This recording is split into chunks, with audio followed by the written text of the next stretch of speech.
everyone please take a seat? We're about to get this thing started. Let's get moving. Don't want to be late.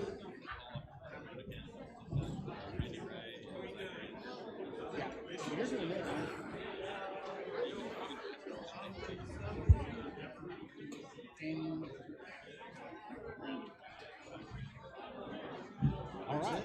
Just those two. Folks, if we could have Randy Ray and Zachary Unger come on up. You're going to be first. Oh, we're going to do introductions? Yeah. Okay, so we're about to get started.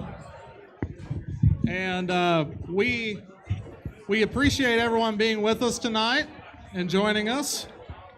And once again, we thank the VFW for having us here tonight. Gracious hosts as always. I'll just take it. Call to order! Call to order! There you go. There we go. Thank you. Well, thank you everyone for being with us tonight here at our Amarillo Pioneer Forum hosted at the VFW Post 1475 here in beautiful Amarillo, Texas. We're so thankful that everyone joined us here tonight, and once again, just thank you for the candidates, for the voters, and everyone who is interested in what's going on in this election. So, my name is Thomas Warren. I'm from the Amarillo Pioneer. We have two special guests with us tonight who are going to be moderating and helping make sure that your questions get asked. Those individuals are Mr. Matthew Stringer from Odessa Headlines. He made the drive from Odessa, Texas, and Mr. Lynn Walker, who angrily is turning off his spotlight. 2 years ago, they tried to put me under the heat lamp. We're not doing that. He got a nice tan. But like I said, we thank everyone for being here, and I'm going to go over the rules in just a second. But before we get started with the rules, if everyone wouldn't mind standing up if you can, we're going to do the pledge. And Mr. Stringer, do you want to lead us in the pledge? Sure. I pledge allegiance to the flag of the United States of America and to the republic for which it stands, one nation, under God, indivisible, with liberty and justice for all.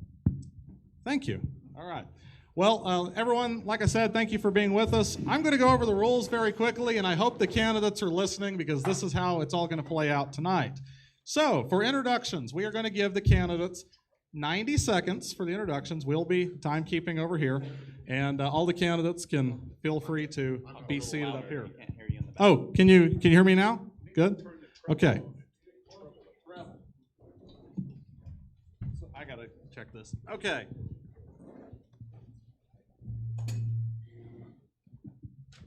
Mr. Dawson, do you want to come fix the microphones? So we will, either way, be doing introductions for 90 seconds, and we will have questions from the audience. So I will say this for the questions from the audience. There are note cards on your table. You should see them, and if you don't have them, let us know, and we'll get some to you. But if you have questions for any of the candidates tonight, please write it down on the note card and raise it up in the air, and Mr. Rosser will come get it, and we'll make sure that it gets to the moderators and hopefully gets asked to whoever it needs to go to. But we will have 60-second responses from the candidates to those questions. For Amarillo City Council and Mayor, there will be group questions, and there will be one question individually asked to each candidate that is just their question alone. For the school board and Canyon City Commission and everything else, it's going to be very simple, just group questions. Everyone will get a chance to respond. I just want to remind everyone to please respect our moderators' commands. If they tell you to stop, please stop. And we're going to hopefully do no personal attacks tonight because, I don't want to have to, call the police. But yes, no questions have been shared ahead of time with any of the candidates or their teams. They are all coming from either the audience or from questions that were pre-prepared by our moderators. And all of the candidates were invited to participate tonight, and there were a few who couldn't make it due to different circumstances. But either way, we're excited to have everybody here. I'm going to turn it over to the one moderator who will be starting us off tonight will be Mr. Matthew Stringer. And I want to point this out. The way this is going to go tonight is we're going to go in ballot order for Amarillo. But we're going to get started with Canyon first, since we have our City Commission candidates here with us. So the first race will be Canyon City Commission, place 5, and we have an incumbent and a challenger joining us. And so I'll let Mr. Stringer take it away. Okay, so you have your shirt down. Thomas. Yeah. Go ahead and follow the Canyon City Commission place 5 candidates up. Yeah, so the Canyon City Commission place 5 candidates. Please make your way to the stage. The incumbent is Randy Ray, and the challenger is Zachary Unger. And just so everyone knows, the candidates, what would work best is whenever you do your introductions, come up here and we'll take the mic off for the questions.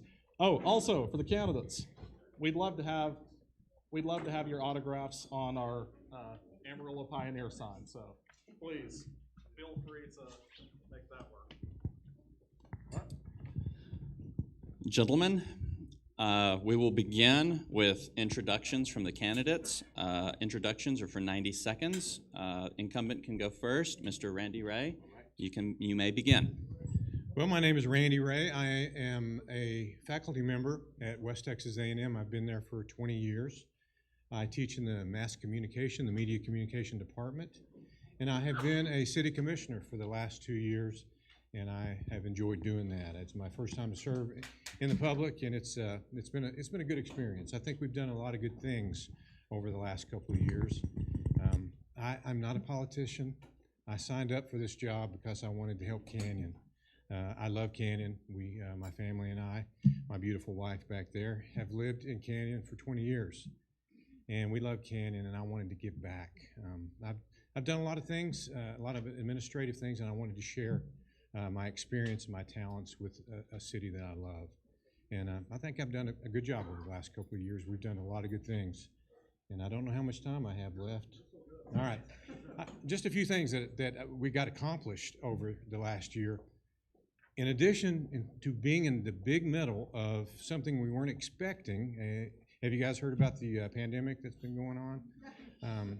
In addition to all that, we hired a city manager, we've hired a police chief, we've hired a fire chief, we've hired a director of finance. We've done a lot of things. We've improved our infrastructure. We have improved the Canyon Aqua Park. 10 seconds. We have improved a lot of things, and I just want to have an opportunity to help improve things even more. Thanks. Thank you so much. And now we'll hear from contender Zachary Unger. You may proceed. Hello, hi, my name is Zachary Unger. I'm here because I want to serve the city of Canyon. I want to bring good, positive change here to our city. I think one thing that is more important now more than ever is to support our local businesses. After the COVID pandemic, we saw quite a number of our businesses struggle and stifle to really try and make ends meet. I am confident that with proper tax cut policies, seeing what we can do, looking at where money is going, how it's levied, to get more money in the hands of hardworking men and women. I'm a guardian of the taxpayer. I believe that hard work is hard work, and you deserve every single cent of that money. I truly believe that with policies like that, we can not only help our existing businesses, our family-owned mom and pop shops that have been there for years, but also bring in new business, help grow Canyon, help increase our revenue spending, seeing what we can do to truly help this city. Am I out of time, sir? All right, I'm good. Never mind. We'll keep going. But I'm I've always been a lifelong conservative. I'm only 20, but I do intend to serve higher office throughout my life. I'm very passionate about my work. I'm passionate about my community, and I want to see Canyon grow into the great city it can be in. Thank you so much for being here. Thank you so much.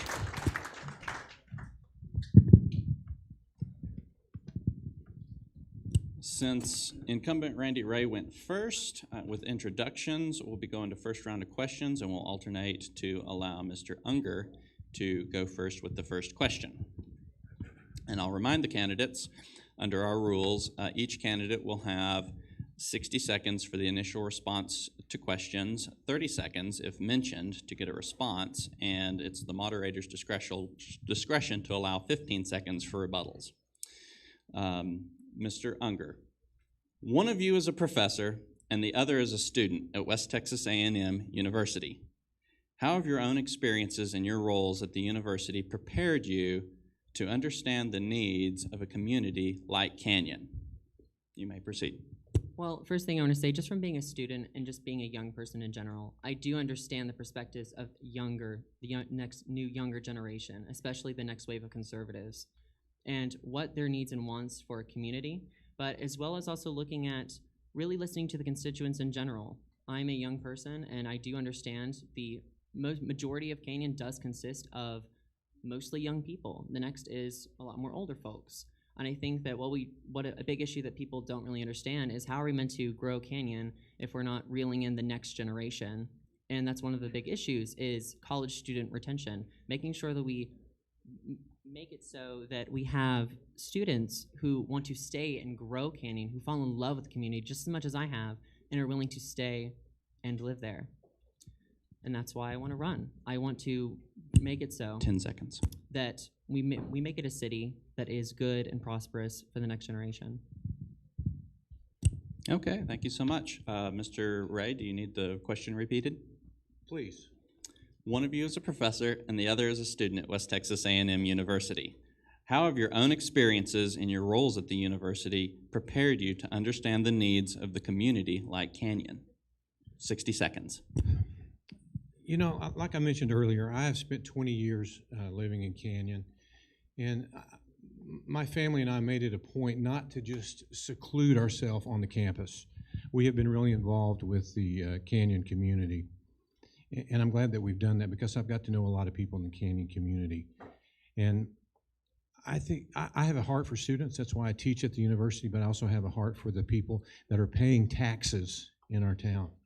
And I want to make sure that we are paying attention to those people that are paying taxes so that we can help evolve Canyon even to a better place. Now, that being said, I do want to take care of our students. We are doing things down on our square that's going to be a draw for our students. And I think some of the things that we're doing in revitalizing the downtown square, things like that are going to help keep our students in Canyon. Even after they do graduate. So I'm with Zachary. I hope we get to keep a lot of our students around, but we cannot not look at the people that are already there and that are paying taxes. And 10 seconds. That's good enough. Oh, fantastic. Well, you can go ahead and hold on to that microphone because we're going to alternate back to where you can start with question number 2. When would you consider using certificates of obligation to fund the debt service on municipal projects? And be sure to speak in the microphone enough for some people in the back. Ask that again. When would you consider using certificates of obligation to fund the debt service on municipal projects? Getting public funding is something that's difficult. And nobody wants to pay more money. No one wants to pay more taxes. But there comes a point where a community and a city has to upgrade their infrastructure. There are things that have to be taken care of. And whether we like it or not, expenses have gone up. Now, if you look at my record, and if you look at the tax rate has stayed the same since I've been in office. One of the things that I believe in is making a city more efficient.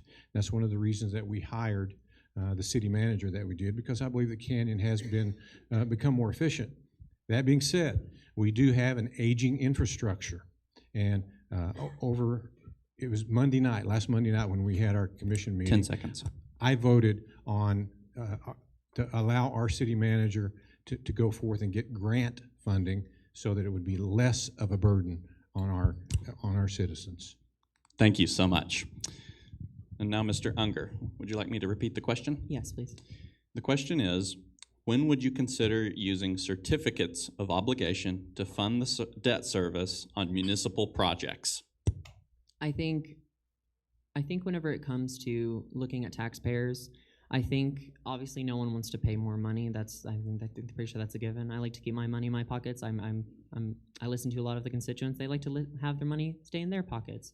I think when it comes to community needs, like infrastructure, like actual projects that the community needs and not what they want, there's a big differentiation between what they need and what they want. And I think that looking at infrastructure, looking at things like infrastructure, like pipelines that need to be fixed or replaced or things of that nature, I think are definitely avenues that I would look into as well. But I cannot stress this enough that it is truly what the community needs and what they want. I'm not going to just have taxpayers pay in taxes for public spending and then have it spent on something that doesn't actually work for them. Thank you. Thank you so much. Now you can keep on holding on to that microphone because we're alternating right back to you. And going on to question number 3, and that is, what specific steps would you take to promote water conservation in Canyon? All right, so this is a huge issue when it comes to Canyon. I know I've spoken with many people when it comes to the issue of trying to have good, clean, equitable water. Looking at different corporations that are also looking into coming to Canyon, that have looking to have their companies be good water companies for us to use, I think is something to definitely venture into. Looking at different avenues where we can get more cleaner water is something that is big. Building up our reservoirs, building up our storage, everything of those things are very important. And I think that no constituent wants to run out of water. I would definitely hope that no one wants to run out of water in the middle of a shower. So that's something that is definitely not something that should ever happen to anyone. And so, in short, looking at those different opportunities, different avenues of getting those is very important, and I'm willing to do that. All right, thank you so much. Would you like me to repeat? I got it. All right, good man. This is something that really something I'm passionate about. 90% of our groundwater goes to irrigation, so that leaves the rest of us, 10%. We've got to take care of that 10%. And we have spent a lot of time on the Canyon City Commission talking and looking for land that we can get water rights. And not only do we need to find land with water rights, we need to find it close by to Canyon because it's really expensive piping water very far away. And we have been proactive in finding several pieces of land that we can get the water rights from. And we're hoping that they have some good water on it. I do believe that it is something not only Canyon, Texas, but the entire Texas Panhandle has to get really serious about, because without water, we can't live here, and I want us to continue to live here. So we do need to be conservative. We need to think about whenever we're out watering our grass or washing our cars, is that the best time of day to do that? Is this the best use of what little water we have? It's a limited resource, and we really need to be very frugal with time. All right, fantastic. Gentlemen, this is the last question for the Canyon City Commission Place 5 race. And we're alternating back to Mr. Ray, who will lead off with the first answer. And the question is, what are the top 3 issues facing Canyon, and how will you address those issues if you're elected? Yeah, I'm glad you asked that. Thank you for asking that. There's 3 big things that I think that Canyon needs to work on. And one of them we just talked about. One of them was water. And I don't need to go into that anymore. Another thing that we are looking at seriously at Canyon, Texas, I don't know if any of you are from Canyon or last time you've been to Canyon, but our downtown square is a great place to go, but it needs to be better. We want to make Canyon, Texas a destination for not just people in the Panhandle, but people from all over the country. We want them to come to Canyon, Texas. We want them to go to the Canyon. We want them to go see Texas. We want them to go to the museum at WT, but we also want them to come to downtown Canyon, Texas, and spend their money there in Canyon so that we don't have to ask as much out of our people. We're asking the tourists to help fund things. Canyon can be a great place, and so we're excited about that. The last thing that we have to be careful about in Canyon, Texas is growth. We are growing leaps and bounds. It is our job as a city commissioners to make sure that we are growing at a good pace. Thank you so much. And now, Mr. Unger, would you like me to repeat the question? No, I have it. Fantastic. So one thing that I've been passionate about is growing small business owners. Canyon is riddled with small business owners. If we do not listen to the constituents of these hardworking men and women, we will not grow. That's just plain and simple. I think if we look at what we can do to levy taxes in a way to where we can get more money in the hands of these business owners, that way we can grow, but also make it a suitable environment so we can bring new business in to Canyon is a must. That is the only way how we will grow, and I believe that's how we should grow. Now, second point is the issue of water. We do need clean, fresh water. We need to look at those ways where we can get good, clean water, whether it be water rights, other corporations that want to come in and provide us water, but we need to be self-sufficient, and we need to have access to water at all times, not limited times where we won't have water during this period of time, during this period of the day. I say no to that. Thirdly, is supporting our local law enforcement and getting more people on the fire team.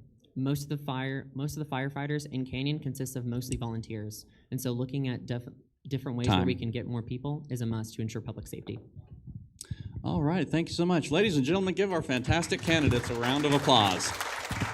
Thank y'all so much. Excellent job.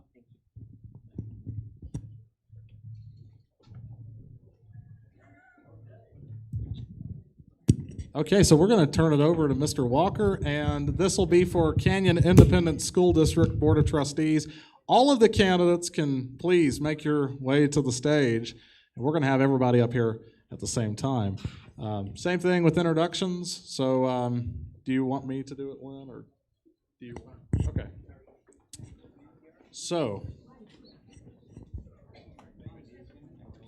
this is Canyon Independent School District Board of Trustees.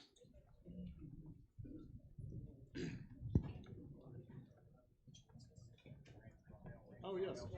And candidates, please give us your autographs on the sign.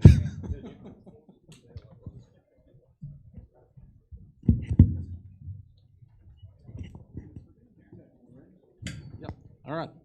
So we will go ahead and start with place number 3 for introductions. Again, 90 seconds. And we will welcome up Mr. Randy Darnell, the incumbent, to make your way to the podium and give your introduction. Thank you very much. I am Randy Darnell, and first, right here? Yeah. All right. First, I'd like to just say that obviously I didn't get my stuff turned in on time, I guess, and so You might take it out, yeah. I apologize for that, but I did not get that, evidently. I thought I did, but I am Randy Darnell. I'm a lifelong resident of Randall County. I grew up in Amarillo. I have lived here my entire life except for after graduating Amarillo High School. I went to Texas Tech University, got a degree in agriculture economics, came back, moved from the city to the farm, and became a first-generation farmer and rancher. I have 3 children that have gone through the school district. I have 6 people in my family, graduates of Amarillo High, 6 from Canyon High, and 6 from Randall High. I've been on the school board after an appointment for the last 16 years, and I am seeking re-election to place 3. I am married to my wife, Lisa. I've been married for 37 years. One of the first jobs I had as a young man, I found a farmer that would give me a chance and hired me. And during wheat harvest, his wife and his daughter brought food to the combine, and lo and behold, I began to date her, and we're the song, and so I got the farmer's daughter, and she got the hired hand. Thank you. Thank you so much. Okay, next up is Mr. Zach Smith. And we won't do questions right after the places are going to conclude. We're going to do everybody together. So. Okay, awesome. As Thomas had said, I'm Zach Smith. I am not a lifelong resident of Randall County. I grew up in Aisd, Texas, where my dad is a superintendent. My aunt's a CTE director. My dad used to be an ag teacher. My mom's a teacher. So I grew up in the school district and was there every day as a child, right?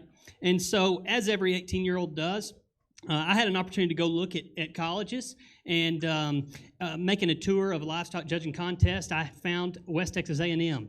I fell in love with it, not only because of what West Texas A&M is, but because it was 5 hours and 15 minutes away from my hometown. So I said, well, this will give me an opportunity, right? And I'll come back and do exactly what my dad did and become a teacher. I did go to WT. My wife went to WT. She's a certified teacher. I went to college to be a certified teacher, got a degree to teach ag, and worked for a local contractor here, and he talked me out of it. He said, man, I really just think that we could keep you here, Brittany could teach, and you could have an opportunity to do some other things in the community. And so that's what I have done. I have since served on several boards in the area, Lions Club, Chamber of Commerce's, received top 20 under 40 young adults and entrepreneurs in Amarillo. I served the governor on a water authority, and so I've just done several things. Served one of my prouder moments of my life is a friend of mine approached me, and his daughter had received free help from the Scottish Rite Hospital for Children. I didn't even have kids at the time, but I jumped on board at the chance to give us an opportunity to utilize those resources and give back a little bit. We since have given that hospital right at $1 million, hosting a one-day event for the last 5 years. I realized at that time, okay, sorry, I'll tell you more later.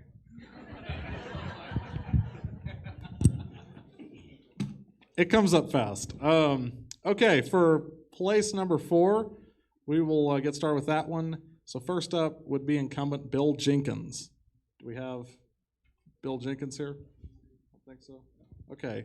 How about David Velasquez? Do we have David Velasquez here? All right.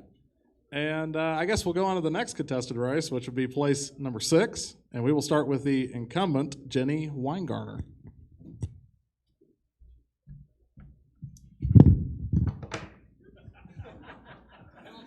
Send me the bill. Send me the bill. Well, thank you all for being here, and thank you for the opportunity. My name is Jenny Weingarner. My husband and I have lived in Randall County. We live just south of Canyon for the last 14 years. I work full-time here in town for a locally owned farm and ranch real estate company. I've got 2 kiddos in the Canyon Aisd system. We have a 2nd grader and a 5th grader. And I first got involved with the school district, obviously as a parent on our campuses. But in early 2018, late 2017, as the district started putting together some community committees to look at the needs and the challenges facing Canyon Aisd, I got involved in some committees that helped craft the bond that was ultimately brought to the voters in 2018. I was appointed to fill a vacancy in a competitive application process in January of 2019, and then elected to complete an unexpired term in May. So I have been on the school board since January of 2019. And when I look at service to the school board, I think that we must absolutely strive to represent our students first and foremost, to understand our role in the larger community, and to represent our taxpayers respectfully and mindfully, and spend every penny that our resources wisely. You know, we're going to hear from a lot of candidates tonight that give a lot of different visions on what makes for a strong community. And some may be right, and we might agree with them, and some may not. But I hope we can all agree that strong communities are found where we've got strong school systems. And together we've got to work hand in hand to make sure that our school systems and the services that we deliver to our students are the best that they can be. Thank you. All right. Thank you, Ms. Weingarner. And finally, we will have candidate Vance Snyder. And just as a note, I'm going to hold up whenever you have 10 seconds out. I'm going to hold up this little sign over here. That's a great physically conservative sign. Good evening, everyone. My name is Vance Snyder, and I'm currently a full-time student at West Texas A&M University. I graduate a month from tomorrow from WT. Excited about that. A little bit about myself. I originally grew up in Dumas, Texas. I've lived in Randall County for it'll be 3 years in May, in the Canyon Aisd School District. I recently just completed working for, you might remember me from last year. I was actually ran in the Republican primary for U.S. House Representatives, Texas 13. Shortly after that, I got hired on with the Trump campaign. I worked for Trump Victory in the Republican Party of Texas all the way through the end of the campaign on November 3rd. After that, went off to go work in the U.S. Senate races, runoff races out in Georgia for 2 months. And I came back, I decided, what I was trying to figure out what I needed to do next. And I wanted to serve our community. I have a child, my oldest child, he's about to be 4, and he'll be entering the Canyon Aisd School District this coming school year in the pre-K program. And I'm very excited about that, but I also want to make sure that we continue to maintain those conservative values and those family morals and values that we have in our household and many others in our community. Our congressional district here is the most conservative district in our area, and I want to make sure that we continue to maintain those things within our school system as well. So, that's a little bit about myself, and that's why I chose to run, and Also, a couple of housekeeping rules. I was talking to Josh Tillerson with the VFW. Just make sure if you do drink tonight, make sure that you are responsible. You get an Uber home and don't bust out with any fights or anything like that, and pay your tabs. All right. Thank you, Mr. Snyder.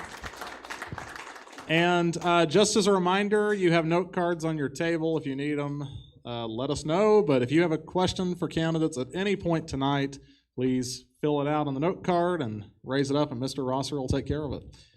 So I am going to hand this over to Mr. Walker then, and he has questions for Canyon Aisd candidates.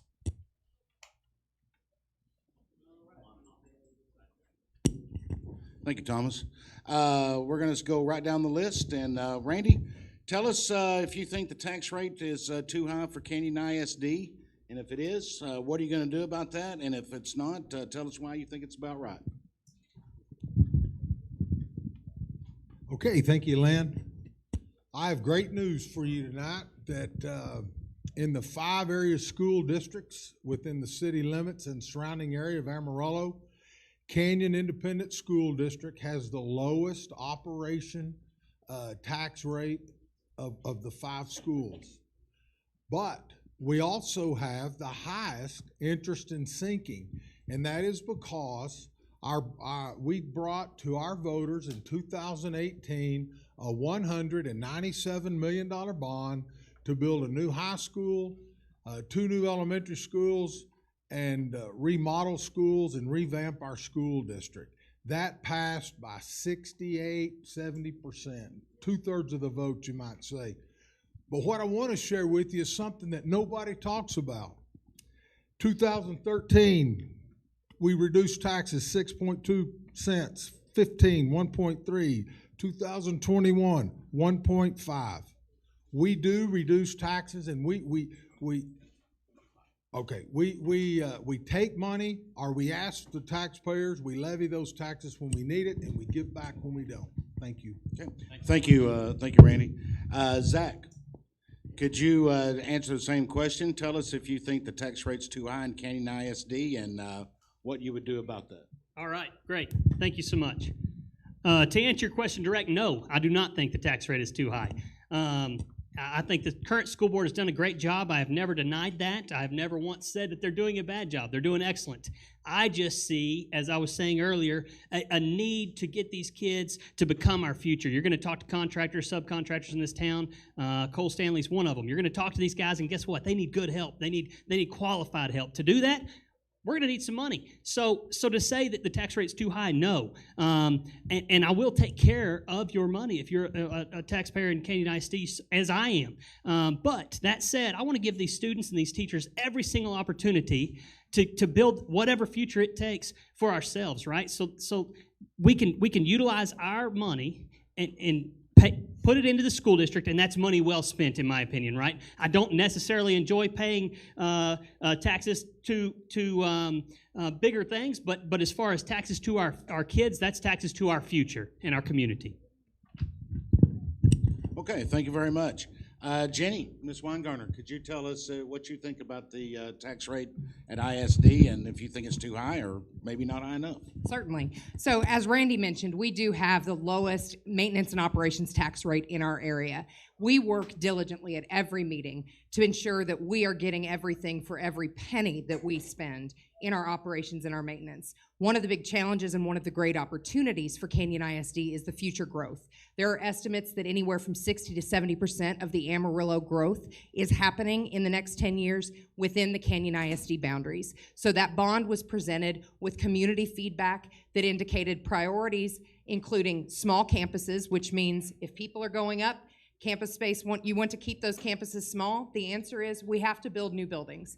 Another issue that comes up with that growth is attracting those new teachers. So that tax rate and that interest in sinking rate is a direct result of voters agreeing with the community feedback about the priorities for our district. And ultimately, while we're all concerned with the lowest tax rates we can find, the mission of Canyon Aisd, our mission to our students and our parents and our teachers and our community, is to ensure that every child gets an education and is empowered with the tools they need to succeed. Okay, thank you very much. And Vance, how about you? What do you think about the the ISD tax rate? Current tax rate is, with the school bond, is $1.28 per $100. If you're looking at all the new construction between Amarillo and Canyon right now, average house is going to cost you about $275,000, $300,000 in those nicer homes, $200,000 on average for your smaller homes. So you're looking at an average between $2,400 to $3,800 in taxes you're going to be paying just in Canyon Independent School District. Things that we need to look at whenever we're doing that with this growth, we need to make sure that we don't raise the taxes any further, and we need to make sure that we do go forth and, sorry, I lost my train of thought there. I'm only human, right? Yeah, 10-yard penalty. There we go. Anyways, whenever you're looking at this tax rate, we need to make sure to see what we can look at the budget, see if there's any excess spending and other issues. Look at the yearly budget. If we're continuing to save money in the budget, where can we take those funds and alleviate them to other areas? And also with the actual growth going on and these new schools that are being built, we are going to need to recruit new teachers. Starting salary is $47,000, is great for the cost of living in our area. Vance, why don't you go ahead and keep the mic since you're standing up there. We've got another good general question for everybody. Can you tell us how would you address and what are your thoughts in terms of the rapid population growth that Canyon is still seeing? There's a reason people are moving here. The school systems are great. That's the first thing whenever somebody looks in the realty market, especially whenever my wife and I moved here from Dumas, we looked into what schools are going to be raising our children, what schools we're going to send them to, look at the scores. And so that's why we decided we chose to move in South Amarillo because the school district is strong. They have a lot of good ratings, definitely great education, and sorry, what was, yeah, I think I went off the course there a minute. Yeah, no, just what you think about needs to be, what needs to be addressed right away to maintain on pace with this rapid school. With the rapid growth, we definitely need to start recruiting teachers out of WT. I think they had 60 or 65 teachers that are graduating with their certificates this coming year. We also need to look and team up with I Teach Texas, which gives anybody with a 4-year degree plan an opportunity for them to go forth and teach within the classroom with mentorship and get their year-long certificate. I think that would be great to accommodate for this growth and also recruit right here in our backyard instead of places everywhere else and start keeping those conservative values. Okay, thank you, Vance. Jenny, we'll just go backwards this time and tell us what you think needs to be done and how do we address the rapid population growth? Absolutely. So I think we addressed a lot of the growth for the next 10 years with the plan that was passed in the 2018 bond. And that's infrastructure growth. That's the capacity. What we also need to do, as Vance referenced, is continue recruiting the best teachers in the area. My husband and I are the same way. We chose to live where we do because we believe Canyon ISD offers the absolute best education in our region. No offense to my friends to the north, but we're proud of Canyon, and we've got to continue pushing that bar forward and ensuring that in the midst of that growth, we continue to share the values of our community and that we identify new ways to provide opportunities to an increasingly diverse student population and to continue drawing the best teachers that our area has to offer, as well as the best teachers we can find from other areas, because people like what's going on in Canyon. Every board meeting, I'm surprised at the number of teachers that are coming to our area from new locations. They contribute to our community and to our economy, and we've got to continue doing all that we can to attract them. Yeah. All right, thank you very much. And Zach, could we hear your thoughts on addressing the rapid population growth? Sure. So you're going to hear a story that's much parallel to the two that were before me. Some of our biggest challenges we face in the district are growth, right? And so as Amarillo grows, as Amarillo starts doing tax abatements for different things and bringing in stuff, guess what that does? That puts pressure on Canyon ISD. And while they've done a lot, and they're bringing on a lot of good things with the school and accommodating that growth in the 734 square miles that encompass Canyon ISD, as these people move into town and start doing these jobs, they're going to live there. And so 2018 bond did some of that, right? And so the 2018 bond, it's not done yet. And the schools will be done this year. Some schools will be done next year. So here we are, basically 2023 is the finish line. We're 5 years past that 2018 benchmark. So as far as I'm concerned, I think we need to set our sights way more far ahead, way forward. And so doing what I do for a living, I get to see what the industry is bringing to this community way before it ever happens. I know what's coming down the pipe. I know what we need to do, and I can focus on the future and not focus on the past. All right, thank you very much. Got that, Jen, just in time. There you go. Spot on. Well, Randy, tell us how you've been thinking about the rapid population growth and what needs to be done in the future. Okay, thank you, Lynn. Listen, I would not call it rapid population growth. We grow at a 1.5% to 2% a year. It's very manageable. It's very predictable. We have hired demographers in the past, and guess what? Our people at our school district do a better job than demographers. There's 24 developments within our school district, and we talk to those people. We know exactly what's in the pipeline, and we know what's coming to the pipeline. We do a very, very good job with that. We are building these schools. Some of our buildings have core space for more students than we're building the buildings for, where we can add on to classrooms. We have a very future plan in what we're doing at Canyon Independent School District. Thank you very much. Go ahead and just keep that mic there, Randy. I'm gonna turn now attention to, we got some excellent input from the audience. One of these questions come from the audience tonight. Tell us, what steps can the board take to keep outside agencies and outside governments from trying to overrun and make certain demands regarding the curriculum? How do you tell them to mind their own business that you're in charge of that board? Okay, Lynn, thanks. I'm not sure which curriculum you're talking about, but let me tell you what we do very, very well at Canyon Independent School District. We empower our voters, our community members, by creating committees. We passed a bond because we had a proactive committee. We have had an issue in our school district with books. We had a book or two that in our libraries that didn't need to be there. We're not exactly sure why they're there, but they're not there now. And we have formed a citizens committee that is going to vet our books. They're going to read our books. They're going to make recommendations. We've asked that committee to report directly to the board so that the board can then take their advisement and recommendations. Thank you, Randy.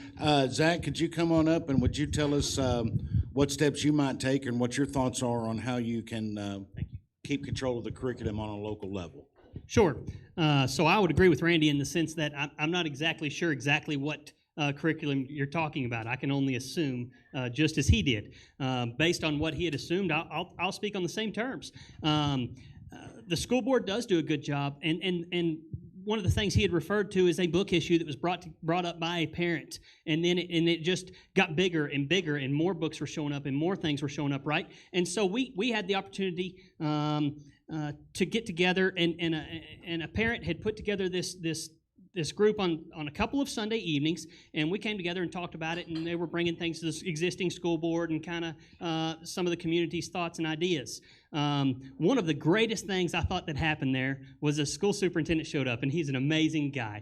School superintendent showed up, he listened to those people's concerns, and at the next school board meeting, action was taken. Now, it was already in the works, but action was taken, and I think that's great that our community is so involved in our school, and our community gets involved in keeping an eye on what the school district allows in their curriculum.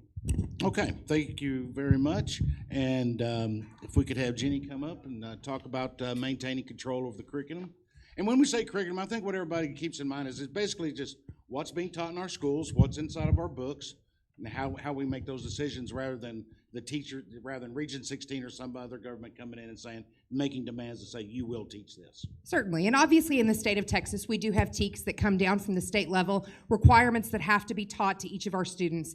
But I think at Canyon ISD, we do a great job, as Randy said, of empowering our administrators and our curriculum directors to work hand in hand with those teachers. And one thing that I think we can do better is engaging parents in that process, engaging our community to ensure that our curriculum and everything that our children are exposed to in our campuses reflects the values of our community. And as Randy said, we've formed, and there's still signups available. If you're a Canyon ISD voter or taxpayer, we'd encourage you to go to the website, volunteer to get involved in a committee. We want the recommendations from our parents and our teachers and our students and just our community members at large. So I think everything that we can do to better engage our community as a whole in that process, in the direction of materials choices, the closer our decisions will align with our community.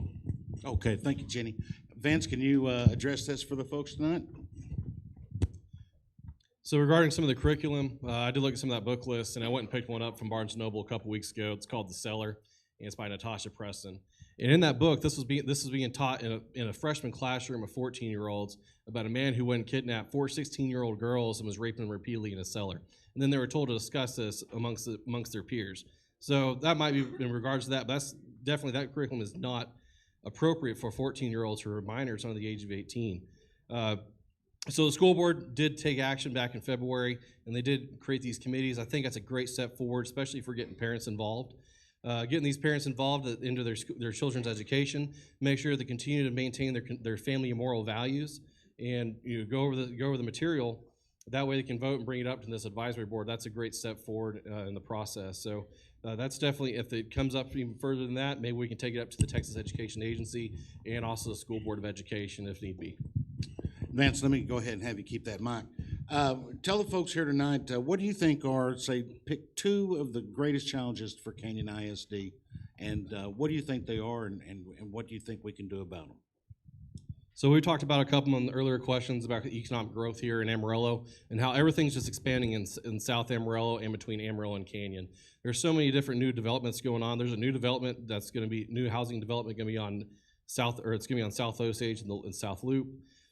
So we definitely need to make sure that we do accommodate for students, and also it's going to be that teacher recruitment and retainment here in our area.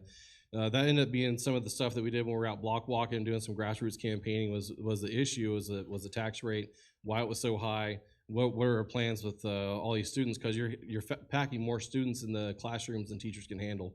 So especially, I think it was one elementary school, I think they had to alternate PE and music. Kids aren't getting the full potential that they need within that PE and music program that they have there. Other concern was, I think another concern that we did, a lot of people are concerned, especially right now, the hot topic at the federal level of the equity and the whole thing with transgenders in sports. That ended up being another thing that continued to be popping up within some of the stuff going out and talking to people and block walking and everything too. Hey, thanks, Vance. Oh, sorry. You're all right. I thought you said 10 seconds. No, you're okay. I'm told that we got an announcement we need to hear from the hall.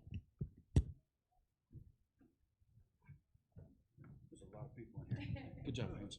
Anyway, hi everybody. If you drive a silver Kia Amante, last four on the plate's 8401, I'm going to need you to move your car. It's kind of in the middle of the parking lot.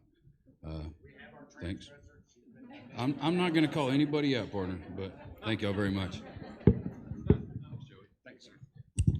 Jenny, could you come up and tell us what you think a couple of the greatest challenges are that are facing the board? You bet. So we've talked about growth. I think it's both our biggest challenge as well as our biggest opportunity. Some others that very much concern me. Obviously, we've been through a lot in the last 12 years, and we should give ourselves a round of applause that we're all standing here. We've survived it. But what we created in the process, I'm concerned, is a really big gap. Those kids that were forced to go virtual and were forced to go online in an environment where we could have never predicted or planned for that. Teachers, students, families did an incredible job surviving that, but I think that the gap that we created in their learning is very real. And we still have yet to wrap our arms around that and be able to assess that, because there haven't been the tests and the evaluations that can really give us some benchmarks, but I think that's a very real concern. I think another is just continuing in a changing society that we can all recognize as changing, continuing to find ways to get parents involved and to chase after every single student. We've got more than 10,000 today. We're estimating that number to continue growing, and we have to find ways to make an impact on every one of those students' lives. Okay, thank you very much. Zach, come on up, please. Tell us what you think the greatest challenges are, a couple of the greatest challenges before the board, and what are you going to do about them? All right, there are no challenges. There's two opportunities. So one of the opportunities is the growth, right? So as Amarillo grows, as Canyon grows, Canyon ISD gets an opportunity to get those kids. And we get an opportunity to retain those kids as our future. We get an opportunity to teach those kids for 13 years while they're in school of how to be a good person, how to be a community member, how to care about their town, and how to learn something in school, not only their core classes, but maybe an opportunity. Also, the second thing is the CTE programs. We're going to give them that opportunity. Canyon has a CTE program, and it's pretty good. It's really good. They poured some money into it. They've got an excellent teachers in it, and they have 39 programs that are part of the CTE program. Some of those are like Word and Excel. You can get a list. However, Texas Education Agency allows about 8 pages of those opportunities. So I want to give those students the opportunities because Amarillo is clearly giving them the opportunities for high-paying jobs later on, and I selfishly want those good community members to come out of Canyon ISD. Okay, thank you, Zach. Right on time. Randy, what are the big challenges and issues that on your mind, and what are you going to do about them? Well, again, for Canyon, it's obviously growth, and we're going to continue to do what we've been doing, but we've already made provisions for that growth. But let me tell you what else we've got. We've got to hire a lot of teachers. And what we've been doing that hasn't been mentioned yet is in the school business, it's called your fund balance. That's your savings account. We have moved a lot of money into fund balance so we can begin to pay those salaries to those teachers that on these school buildings that we're going to open. When I got on the school board 16 years ago, our fund balance was below $10 million. Today, it's riding somewhere around $45 million. It's a little more than that 6-month goal that we have, but we have it there. It's very mindful. It's very strategic to pay for those teachers. Thank you, guys. Okay, questions are over, but Randy, keep that mic. You've got a few seconds. You've got the floor. Tell everybody why they need to keep you on the board. Well, I would just say that experience is valuable, and I've vested in the school district. I've been on these building committees, and I've helped develop these schools, and I think that I bring to the table a lot of knowledge from the past, and I would like to see these buildings built. I know the direction that we're going, and for those reasons, I would like to keep serving the public. All right. Thank you, sir. And Zach,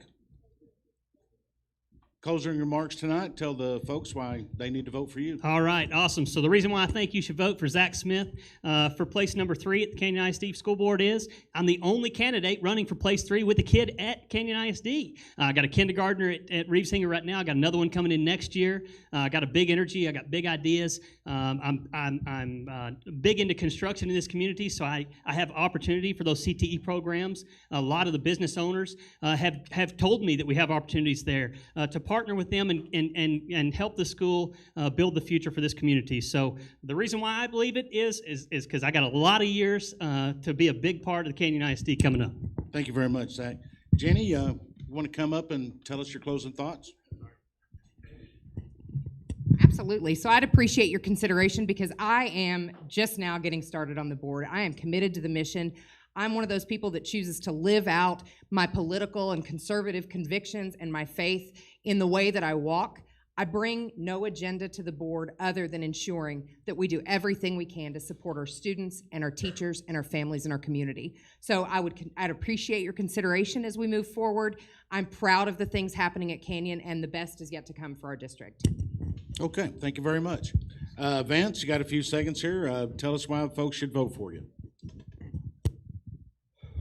Once again, I'm a very staunch conservative, and I definitely want to make sure I maintain those values whenever I do bring in the school board and let that be some of my influence. Of course, we do make sure that we do listen to all outside because this is a nonpartisan race, but it's yeah, I'm a very strong fiscal conservative. Make sure we don't have any kind of wasteful spending going on. Make sure we maintain that fiscal responsibility all across the board. See where we can make cuts at in the budget if we need to.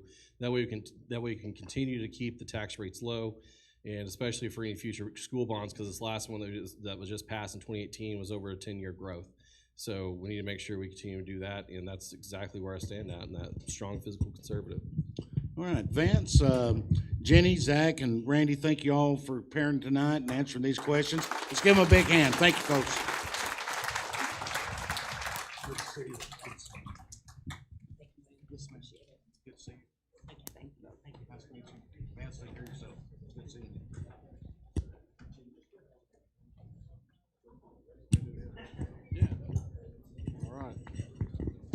Okay, so now we are going to move into the Amarillo ISD Board of Trustees race.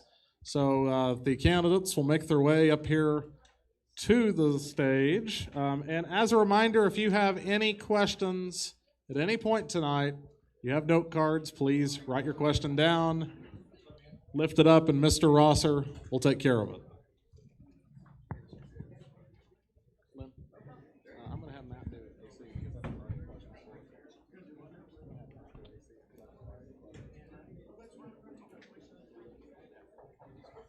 It's for the school board, AC and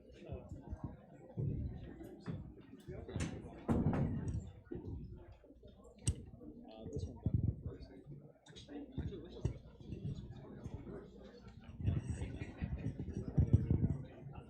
Okay, so, oh, and by the way, candidates, we'd love to have your autographs on the sign up there.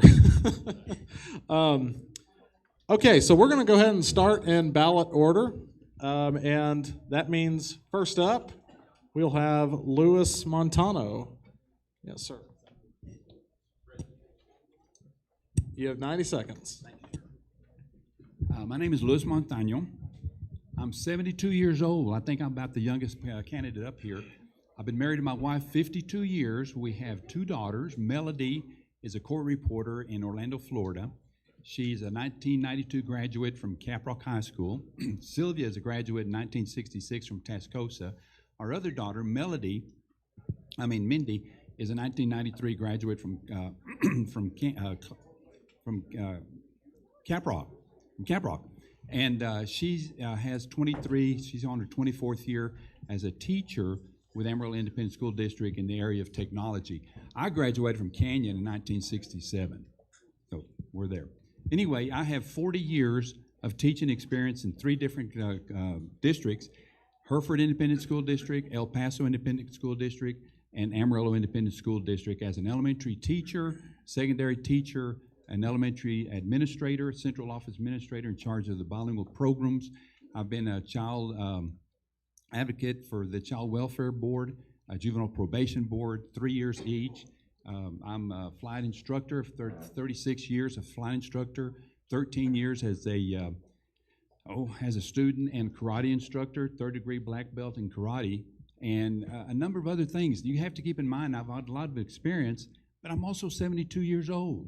And so I should have this, and all of this benefit I'm bringing into our school district to serve your kids. Thank you.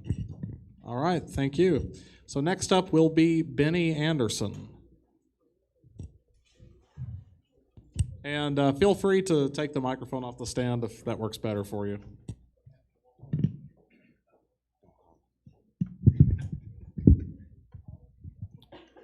Hello, my name is Benny Anderson. I am the senior pastor at the New Hope Baptist Church here in Amarillo, Texas. I am from Andrews, Texas. Grew up in Andrews, been in this area for 21 years. Graduated in 1987. My wife and I are both from Andrews. She's a graduate from WT. I have 2 children. My daughter is 25, and if I got that wrong, please don't tell her I said that. But she's a recent graduate from the University of Texas, Arlington. She just got her master's in social work, and she has also a licensed social worker as well. My wife is a social worker. She is the program director at Arrow Family Ministries. My son, he's a recent graduate, 2019, of Tascosa High School. He was back-to-back by-district champion, leader of that team. He is now playing basketball at Angelo State in San Angelo, Texas. Being a part of this community has been one of the greatest honors I've had to serve. Just to serve my community from the North Heights community for all of the 21 years I've been here. Through the several churches that I've worked, I started it at the youth level, worked with several organizations there. I believe that the community is important, and I believe that in order for a city to prosper, it has to be diverse. All voices must be heard. And as far as, I'll stop.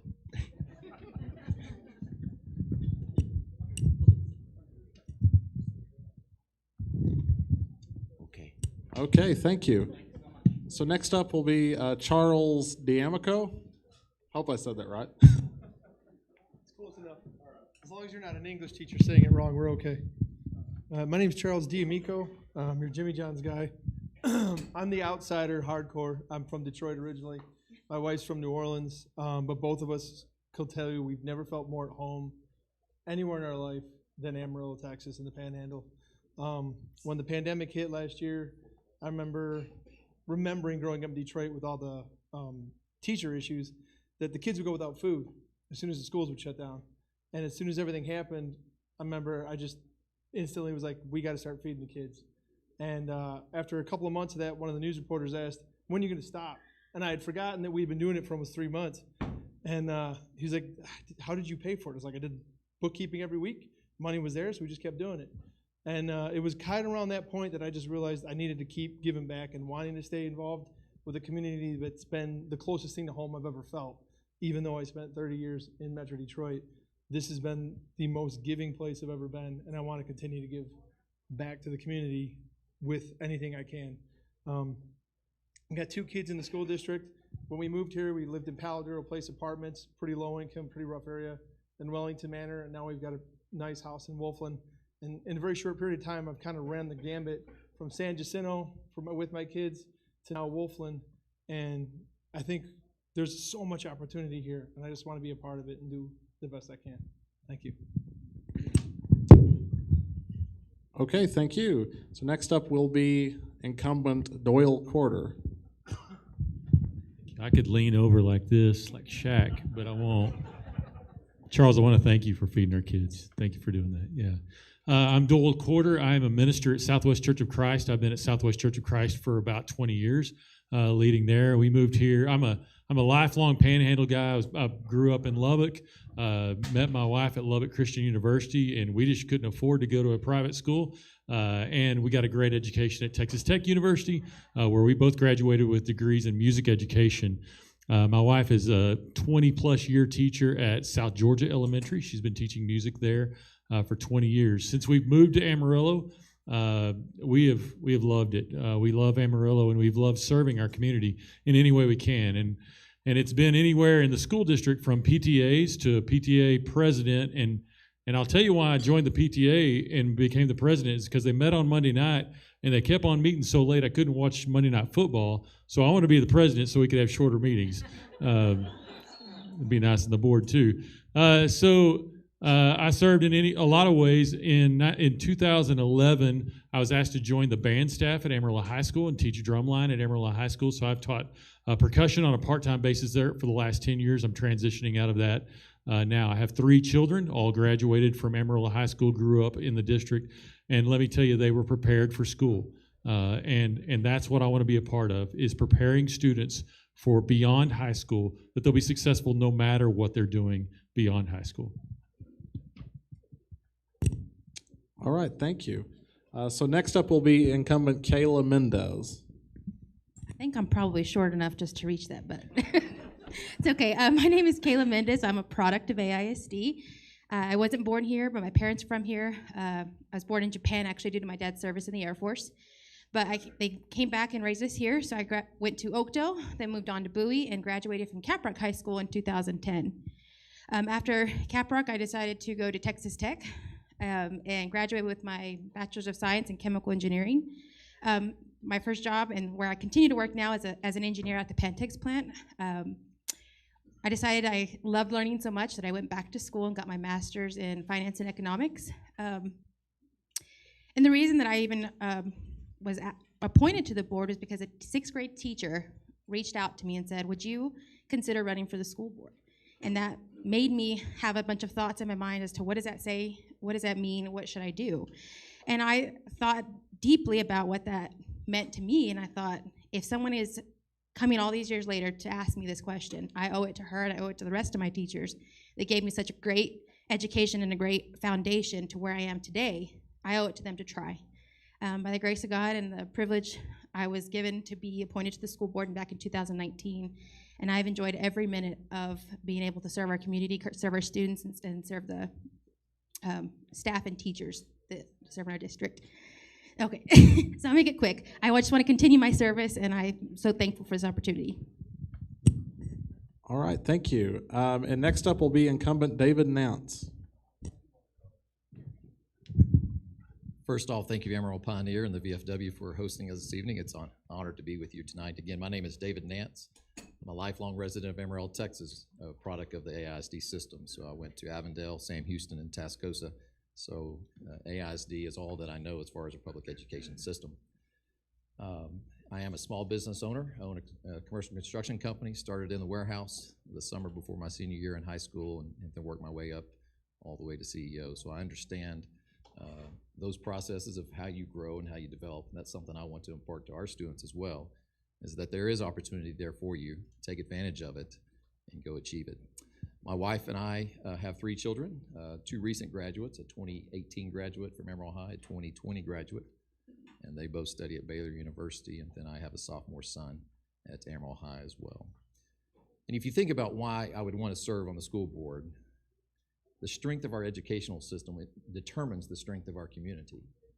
And I certainly applaud what CISD is doing to the south, and I agree with what AAC is doing and what WT is doing. But if we want to grow our local community, the strength of our local community, a strong educational system needs to be the foundation of that. And that's one reason that I chose to serve. I've served for 2 years. I'm currently the board vice president. And like Kayla mentioned, it's been a true honor to serve our teachers, to serve our students, thank you, and to serve our parents of Aisd. Thank you. All right, thank you. And finally, we have candidate Don Powell. Do we have Don Powell with us?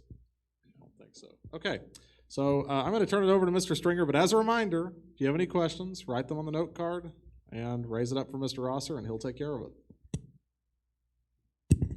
Okay, here we go. We have some questions that were prepared for this evening, and it looks like we also have a number of audience questions that'll come in, so it should be a good discussion.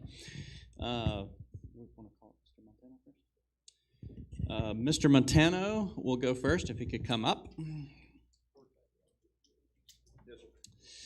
The first question will be, what specifically would you do to promote improvements for AISD campuses in North and East Amarillo?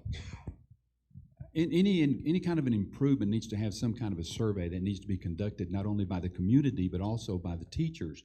So what I would do in something like that would be put out some kind of a questionnaire, personally deliver them to each of the campuses, and then have those handed out to the parents. We need parental involvement. We need teacher involvement in order to identify anything that needs to be done in the school district. Only then can we have any kind of credibility through transparency on how we're going to spend your money and make these adjustments. All right, thank you so much. The next candidate will be Mr. Benny Anderson. The question is, what specifically would you do to promote improvements for AISD campuses in North and East Amarillo? You have 60 seconds. I must agree with Mr. Montano. It must be brought before the community. There has to be full divulging of all information. There must be a cooperation. The very core of being on the board of AISD is about being equal and also community engagement. And I think if we stand on community engagement, I believe that if everyone is on the same page, I believe that that will be the thing that I bring to the table. Fantastic. Thank you so much. The next will be Mr. Charles D'Amico. It's phonetically D'Amico, like 2 words. We'll just be on a first name basis. It's all right. We'll be good friends. Call me the Jimmy John's guy. That's what most people do. Can you repeat the question real quick? The question is, what specifically would you do to promote improvements for AISD campuses in North and East Amarillo? So the short version is how addressing the issue of old schools that need to be fixed up correctly. Well, when it comes to taxes and it comes to fixing stuff up, I can always, as a business, put it this way. HVAC goes out. Do I want to spend the money? No, but I have to. And growing up in Detroit, my wife growing up in New Orleans, anyone who's been around low-income schools, and I was lucky enough to be the son of 2 teachers who did a lot of inner-city teaching. I've seen all aspects of it, and you need to have a level playing field. And the schools that do not have that level playing field, yes, it will cost more money to fix them up, but the investment you put into your children drastically changes the whole community. And I teach a lot of your kids in my locations, 16 to 22-year-olds, some who can't even sweep a floor, and mind-boggling. But it really comes down to doing what's right for the community, not necessarily what everyone thinks is best. You have to make the tough choices sometimes. Time. Thank you so much. The next will be Mr. Corder. What would you do to promote improvements for AISD campuses in North and East Amarillo? Yeah, so two things, and I'd start with one thing. We are improving those campuses as we go, and that's very important. Some things we have to go beyond the general maintenance, but the two main things I would do is listen. That's number one, and I'd listen to my friends like Benny up on the north side that are in that community, that live in that community, that minister in that community, and say, what do you need in that community? In the north and east side, we are more diverse than anywhere I've ever been, including places like New York. There are 40-something languages spoken on our campuses in AISD. So we have to listen to those communities and what is needed. The second thing I would do is listen, and that's to our teachers and our administrators that are on the ground. And we visit schools. I've been in Hamlet. I've been in Bowie. I've been in Bowie 6. I've been in Eastridge. I've been in a lot of schools, and we listen. We sit with those principals and say, what are the special needs of 10 these seconds. schools? What do you need for your community to better prepare them for life beyond high school? Thank you so much. Ms. Mendez. So I would agree with Doyle on the rest of them. I think we've come a long way with recent bonds that we passed through, and I've seen such a drastic change in a lot of these schools. They look absolutely beautiful. We've had some security enhancements and things like that, and they really have come a long way since I was in school. But I think listening to our community and hearing what they have to say is a big deal. And I think we've slowly started addressing certain things when the community comes out and speaks and says, hey, we need a new dance studio for our dance team. And within the school board and within the administration, we find a way to make that happen for them. So those things are happening, and it's, like Doyle said, it's listening. It's hearing what they're saying and trying to do something that we can make that happen for. I understand aging infrastructure. I work in a World War II era building, so I know how frustrating it can be. So if people would just listen, I think it would go a long way to being able to address those issues. 10 seconds. Oh, okay. Mr. Nance. First of all, I'd applaud the previous board that set some precedents as far as our priorities that we needed during this previous bond issue. I'm not sure when the last time you've been past Caprock, but Caprock is the envy of every high school out there. So talk to any athletic coordinator, and he'll say, I love what you're doing at Caprock. But again, the key is listening to our community, listening to their needs, and addressing those needs with the resources that the taxpayers afford to us. Just one example of that, North Heights will be transitioning very soon in the future, and one of the things we're looking at is putting a pre-K and kindergarten center there and a family resource center there. So we are listening to those community members, the stakeholders within those communities, and we'll address those needs as we can. Thank you. And while you're up here, we'll go ahead and keep you here, and we'll rotate around and ask you to start off with the second question, which is, do you think AISD teachers are adequately paid, and do you believe that the district is top-heavy in terms of administrative pay? Great question. If you think about this past 12 to 14 months, the heroes of our community, along with our medical staff and those that care for us at the hospitals, have been our teachers. They've allowed us to bring our students into a classroom and have faithfully taught them day by day. That's one of the reasons that we gave them a 3% raise, and we increased a 4% raise for our paraprofessionals. So as a district and as a board, I believe that we addressed that early on, and we want to maintain a competitive balance of what we pay our teachers, because truly they are the ones that are making the difference in the lives of our students. So I'm very grateful for the students, for the teachers that have faithfully shown up every day and taught our students, and that's one of the reasons we addressed that early on. At this present time, I do not believe that we're top-heavy. I believe that the administration that is in place is performing well, and that's my job as a board member, to make sure that our superintendent and the staff there are doing the things that we need them to do. And that's time. Thank you so much. Ms. Mendez,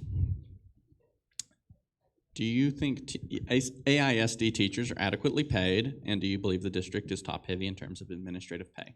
I'll follow Mr. Nance. I'm very proud of the pay that our AISD teachers actually get right now.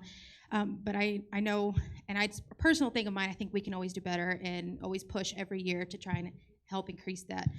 The job of a teacher just goes more than just teaching and educating. They pour out love, they pour out their extras out of their own pocket to provide supplies and everything else. My sister's a teacher, so I know the struggles of kids coming to class without the necessary supplies, and so there's always more that I think we can do for our teachers. I don't believe we're top heavy.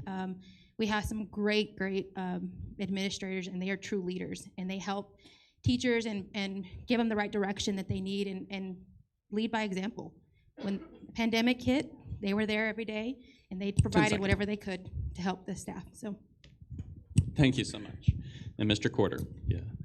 As a husband and of a teacher, of a 20-year teacher, and a father of a first-year teacher in Shallow Texas, I believe teachers should be paid in the millions.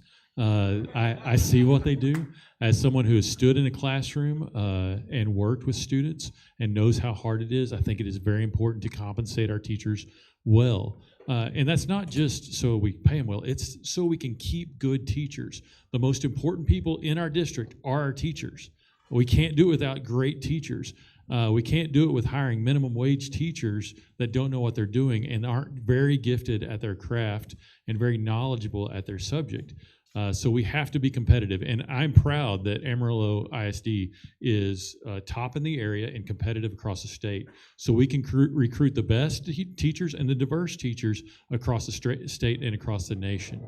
As far as our administration, it's the same. It's set by the market, a lot of that is, and we need to be able to recruit incredible administrators, and we do. Did you say time? Sweet, thanks. Thank you so much. My best friend Charles, come on up. Can you repeat? I'm just kidding. I agree that when it comes to paying top talent, when you're talking about your administrators, you have to set a market. You have to be competitive. You do get what you pay for, but you also have to have somebody who's willing to take the hard questions and take the lumps, and you have to pay that person properly. When it comes to teachers, it's not just pay, though. I've worked with a lot of teachers. I've supported a lot of them through our locations and even before I came to Amarillo, but it's quality of life that allows them to function at their job and give our kids the best thing possible. It's not just pay. When you've got teachers working 18-hour days, 6-7 hours past they left school to continue with students, it's not just the pay that matters anymore, but it's how much of their battery are they giving the kids by the end of the week. That's just as important as pay, and that's the part we need to be competitive in, is really learning how to be more efficient and give them that quality of life so that our students have a better teacher. Thank you so much. Mr. Anderson.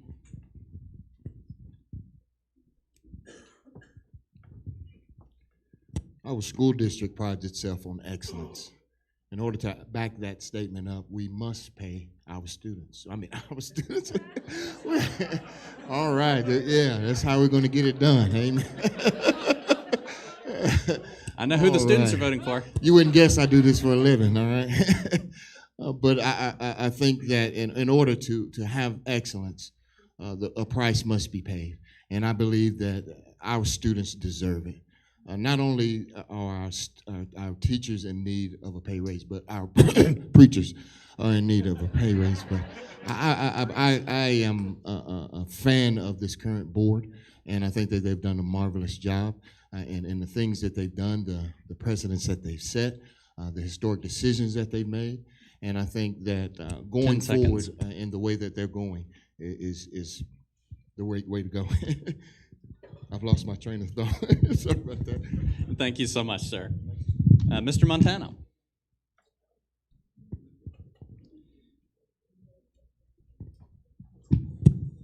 My first teaching contract in 1972 was $800 above the poverty line. And I'm sure that the pay for the teachers now is even better then than it was then. But just the same, teachers are underpaid, police officers are underpaid, nurses are underpaid, and so are the firefighters. And these are the people who have a direct influence on our lives whenever it comes time for a necessity. They're the first people to be there to help us. I just applaud the fact that these people have something going for them besides money, the dedication to society. Thank you so much. Oh, and no, we're not top heavy with the administration. Appreciate that. So thank you, AISD candidates. Everyone give a round of applause, and please make sure you sign our sign. We need all the autographs we can get. Okay. So next up, we are going to do the Amarillo College Board of Regents. Yes, thank you. So if the candidates for the AC Board of Regents would please make their way to the stage, we will get ready to go.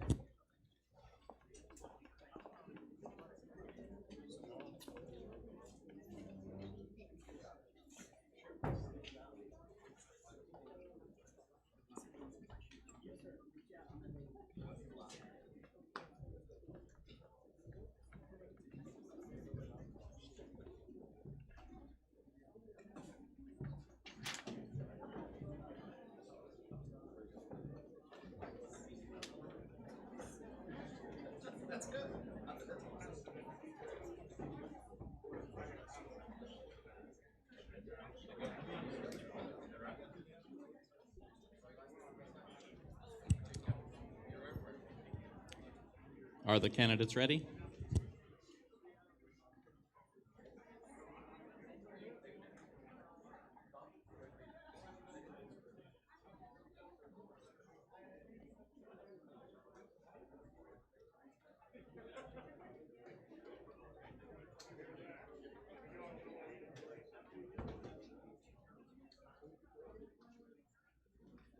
All righty, we're coming back to order now with our new round of candidates. This time we have the candidates vying for the Amarillo College Board. First candidate up, we will be doing introductions, and the candidates will introduce themselves in order of appearance on the ballot, and the first one will be Ms. Peggy Thomas. Now be sure to talk into the microphone really clearly, and you have 90 seconds, and we'll let you know when you're 10 seconds out. Hi, my name is Peggy Carter Thomas, and I am running for the Amarillo College Board of Regents. I'm glad to see all of you guys out here and waiting us all out. I've been asked why I wanted to run, and actually I didn't. So I prayed about it, and I really felt led that this is what I was supposed to do. I became interested in local politics when I started helping out with a couple of campaigns in the fall. And if I tell you, then you'll know what party I am, but I'll go ahead and tell you because you're going to figure it out anyway. I helped with Ronnie Jackson and President Trump. I was very honored that I was also asked to go after the general election to Georgia, to Savannah, Georgia. And there was about four of us from Amarillo that were asked to go, and I learned something 10 seconds. there. 10 seconds.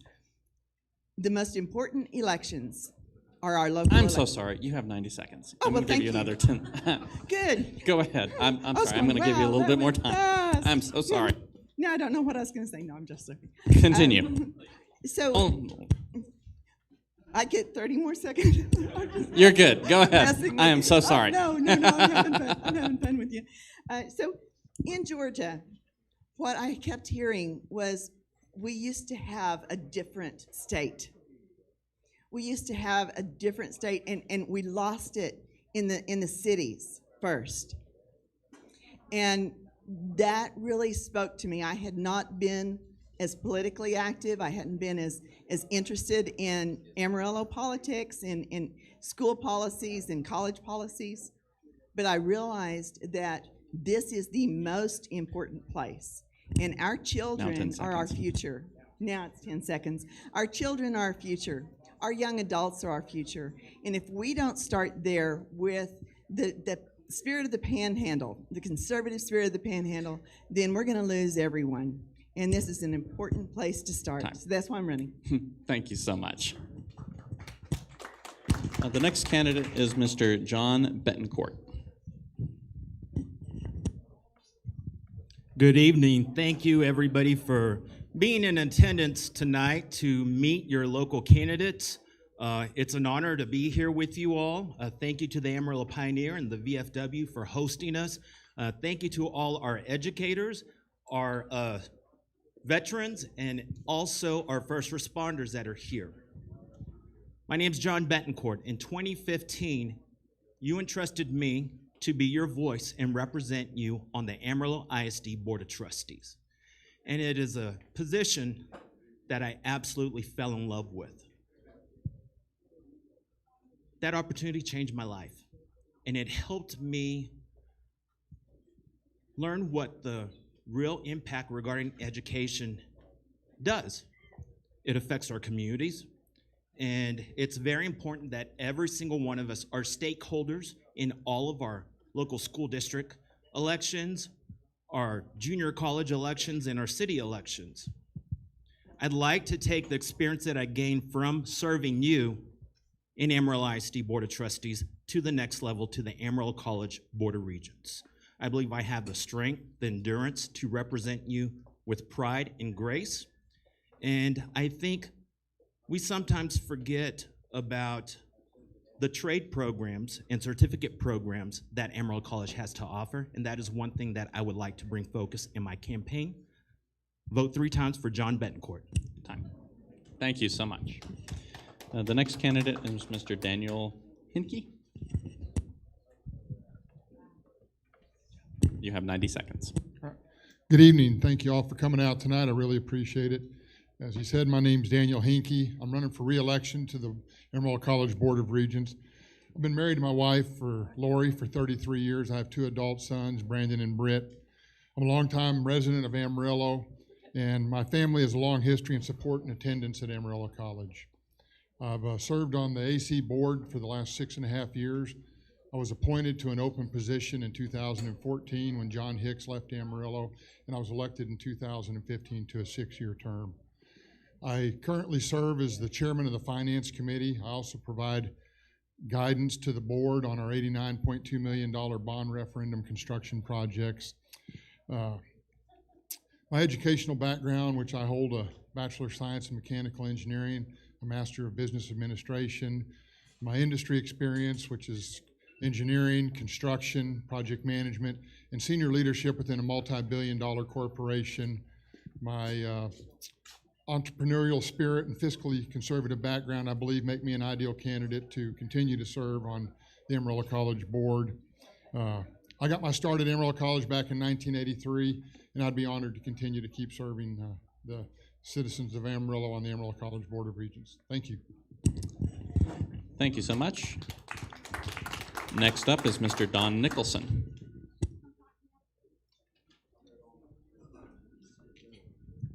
You have 90 seconds. Thank you very much. I appreciate being here tonight. Tom, thank y'all and the people moderating today. I grew up in White Deer, Texas. Went K-12. We didn't have kindergarten, so it was really first grade. I went to Texas A&M University, have a bachelor's and a master's degree, both in education, vocational agriculture. That's the broadest field of ag you can get into, and it's the most hands-on area you can work with. Have lifetime certificates in vocational education, biology, and chemistry. Spent 10 years farming and ranching by myself over between White Deer and Panhandle, running 600 head of wheat pasture steers and dryland wheat. Went into the oil and gas business, spent 10 years there, doing land work, division order interest, and I was a troubleshooter for an oil and gas company here in Amarillo that did work in California and on the East Coast. After that, I went to work for the Texas Employment Commission. I was over the Job Training Partnership Act. We spent $7 million a year in the 26 counties of the Panhandle doing in-class education and on-the-job training. Then went to Texas Department of Health, now Department of State Health Services. I spent 10 years on the board of Amarillo College Regents, representing them. It was some of the proudest times that I've had. I'm involved in the community. Thank you. Time. And go ahead and stay on up here and hold on to that microphone, because we're going to start off and rotate right around to you to the first question for our College Board candidates. And that question is, in order to keep higher education affordable, what will you do to keep tuition low at Amarillo College? Paying for education is one of the hardest things in the world to do. Grants are out there, but for an individual to say you're going to keep it low, you can't. What we can do is work with our legislative entities and convince them that while they toot the praises of the community college system and the vocational education and class education that they provide, they're not funding. Even when I was on the board, we were still looking at about 35 to 40% of the education costs being paid for by the state. Now that's bouncing 20. And education costs have continued to go up.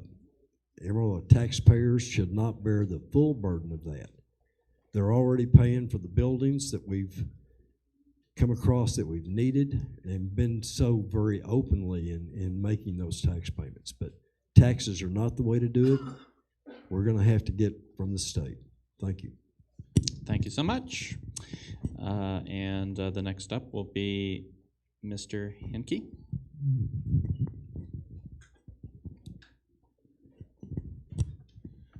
Sure. Keeping tuition low is one factor. The other part of it is the fees that go along with tuition. But Amarillo College has some of the lowest tuition rates in the state, much lower than West Texas A&M, Texas Tech University, and our fees are also low. We provide a very affordable education. I mean, even Dr. Windler down at WT says, hey, you know, if you're from Amarillo and you're going to have to go out and take a loan to go to school, don't get a start down at WT. Get a start at Amarillo College because our tuition is low. But we've right-sized the college since I've been on the board. You know, our state appropriations keep being reduced. We've right-sized the college, and we're doing everything we can to keep our tuition as low as possible and fees. All right, thank you so much. Next up is Mr. Bettencourt. Same question. In order to keep higher education affordable, what will you do to keep tuition low at Amarillo College? Tuition right now at Amarillo College, I believe, is $42 per credit hour.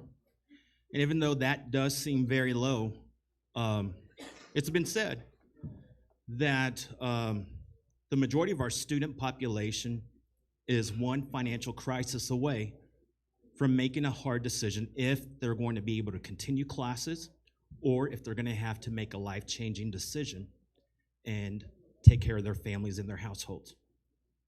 And none of our children from our community should have to bear that burden. Now, with COVID just occurring last year, the college has seen a decrease in their student enrollment. We went from 10,000 students down to 9,000 students. And it's been forecasted because of the enrollment, we're looking at a $2 million drop in our state funding. And that's why it's important that you vet these candidates and make sure that everybody is willing to keep those. Thank you so much. Ms. Thomas. What I didn't tell you a minute ago because I got interrupted was that one of the things that... Time.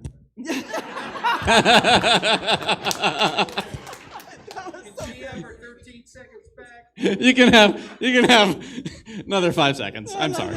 I couldn't resist. We needed to laugh, so you got Go to ahead. wake up. Okay.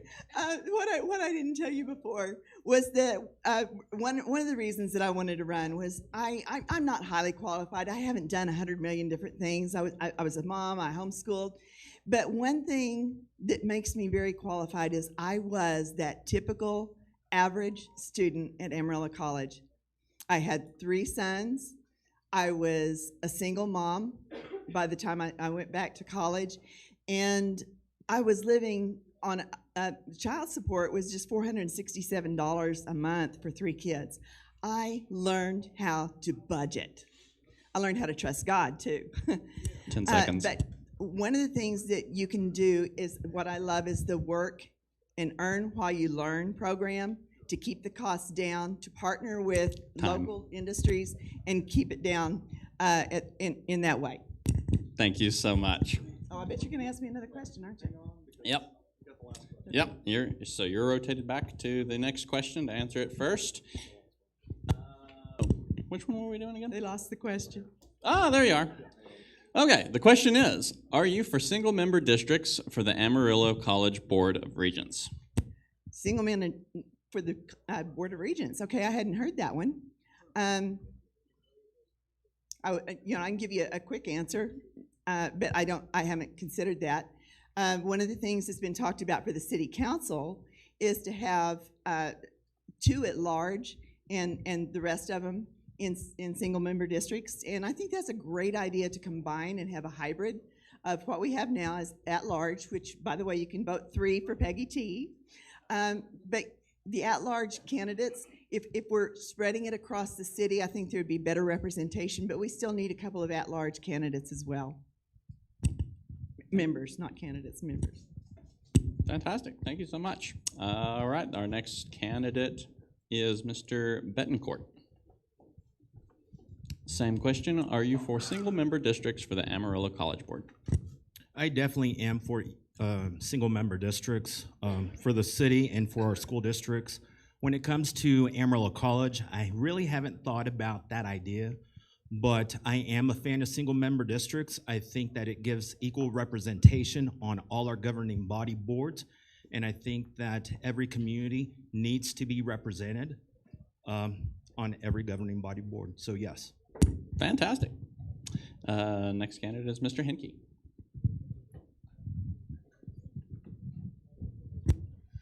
So currently, we don't have single-member districts for Amarillo College, and as Peggy mentioned, you know, there's 3 of us running. I mean, there's 6 of us running for 3 spots. It's cumulative voting, so you can give all 3 votes to one person. You can spread your votes out. But, you know, we don't have single-member districts. I'm not against them, but I think we have a good representation right now. We have, you know, 4 women on the board, 5 men on the board. Several of them are Caucasian like myself. We do have an African American on the board. So, you know, I don't think we have a bad thing going right now. So I guess in my mind, if it's not broke, don't fix it.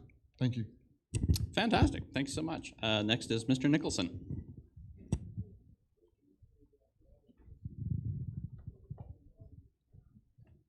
No, I don't think we need to change at this point in time. I think Dan did a real good job in explaining that we do have a good representation. It's balanced across the demographic of Amarillo. But you have to ask your question, or yourself the same question. Do we also put somebody on from Deaf Smith County? We have a campus in Deaf Smith County. We've got a cooperative agreement with them. What about Moore County? We have a campus up there. In fact, we have 2, a technical campus. Do we give a representative in from those counties in on the Board of Regents? That would be a very hard question to ask. As far as when I look at City of Amarillo, I think you've got a geographic preference that would work good. But for cumulative voting for a college district, I would say at this time, no. And that's time. Thank you so much. That completes the questions for this. And don't forget to sign Thomas's sign. Once upon a time, a fellow by the name of Alan West once told me that the most important elected office isn't Congress or senator or governor. It's your school board and your local college boards, because education is key to the future. And y'all should be proud that y'all have so many people, wonderful candidates up here running for all of these positions that get overlooked in so many other communities all over the state. So give all of our candidates a warm round of applause. Thank y'all so much for stepping up to serve.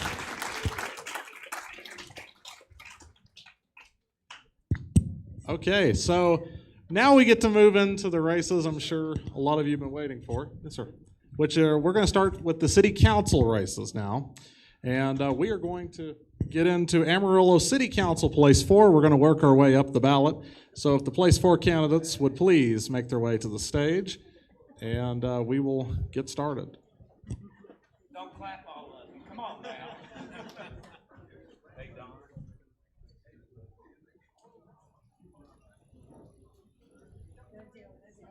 I started saying we can sit down here. We'll figure it out.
Okay, we're gonna do City Council for Amarillo, Place 4, and we've got 3 folks with us tonight. We have Miss Sally Ramos, we have Sharon Delgado, and Mr. Rich Herman with us tonight.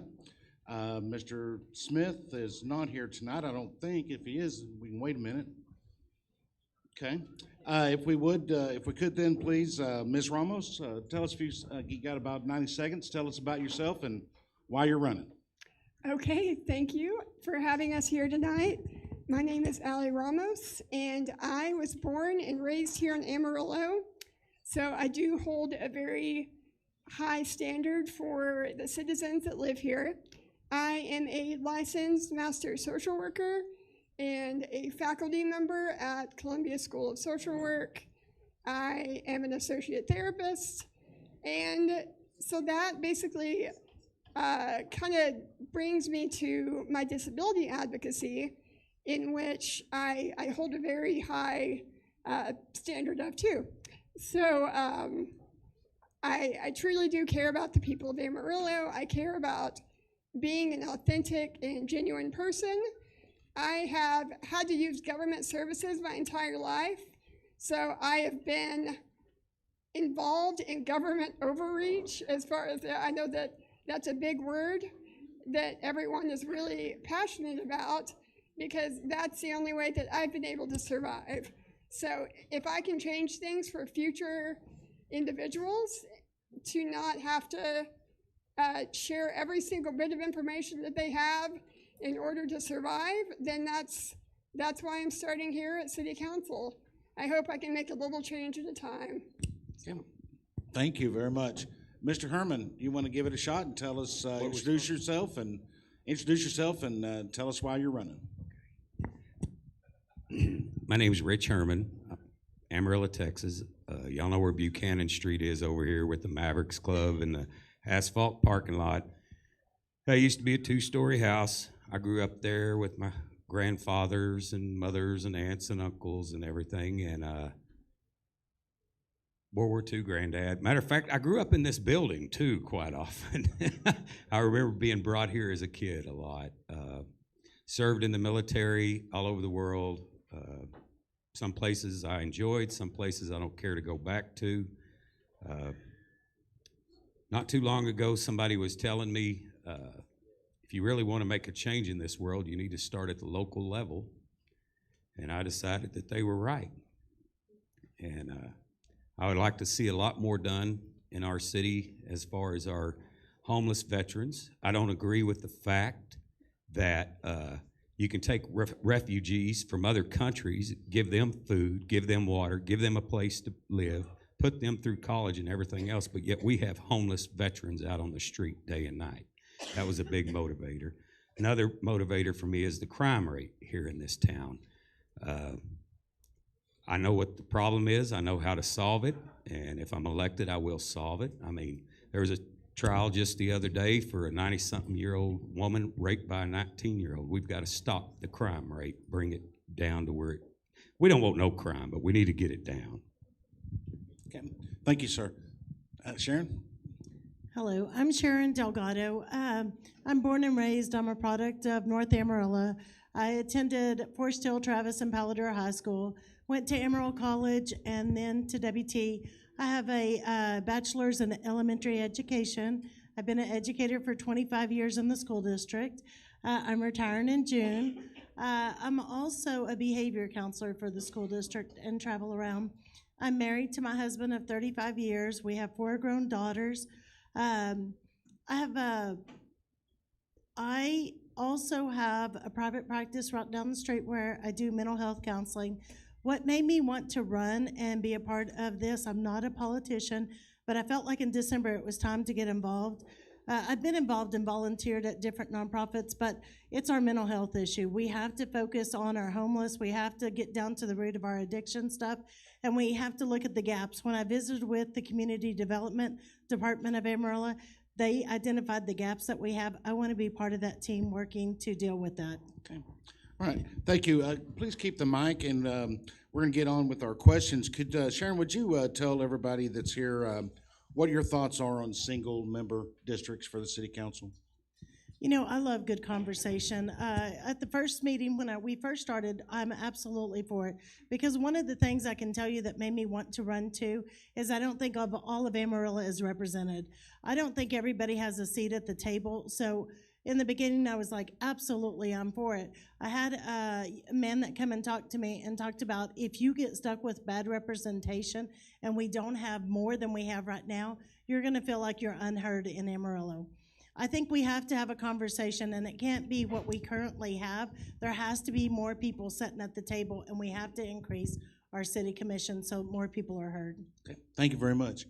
Rich, same question. What are your thoughts on single-member She districts? done said it all. Give me a different question. All right. No, we've already, like she said, we've already had conversations about this, and I'm all for it. I do look at it. I would like to see 6 precincts added, where it would be 6 inside, and then we'd have 2 that could represent the whole city as a whole. That way you would have 8 different people you could call on. And the reason being is, like she said, if you got sideways with the person representing you, you would also have that one to call. I think, Cole, you called it a hybrid or something like that, and I kind of liked it when he said, so that's my word. I would like to see a single-member district that's a hybrid version, and that way everybody would be equally represented. You'd always have somebody to call. Thank you very much. Ali, what are your thoughts on single-member districts for the city council? I do support single-member districts. I feel that adding 2 additional at-large seats and having 4 single-member districts would be a good way to have representation. You know, if you don't agree with the single-member district council person in your area, then you would have 2 additional at-large members that you could contact. So I feel like that would be a really good way to bring people in, get some diversity, and some equal representation here. Okay, we're going to the next question has to do with bonds. All 3 of you will no doubt remember that last year there was a $330-something million bond which was defeated for the construction and remodeling of the Civic Center. Would you support another bond effort for a significant bond effort for a new Civic Center and Coliseum? And if so, would you also support handing it over, the management of that facility, to a private group, which is similar to what's been done with the ballpark? I know that there's never a good time, but now is especially not a good time to renovate the Civic Center. It needs it. It absolutely does. But the plan that I have seen right now, it only has, I'm thinking it would only make about 8,000 seats. And Lubbock and Oklahoma City have, I have the number written down. I think it's like 17,000 seats or something like that. So there's no way that this would be a good way to get names here, get bands here. I know that cultural, musicians, art, all of that events, it's very important for a community, but right now I don't feel like it's a good move. Okay. Thank you very much. Rich, what are your thoughts on the Civic Center and another push for a bond proposal? And would you ever hand over such a new facility to a private equity group to manage it?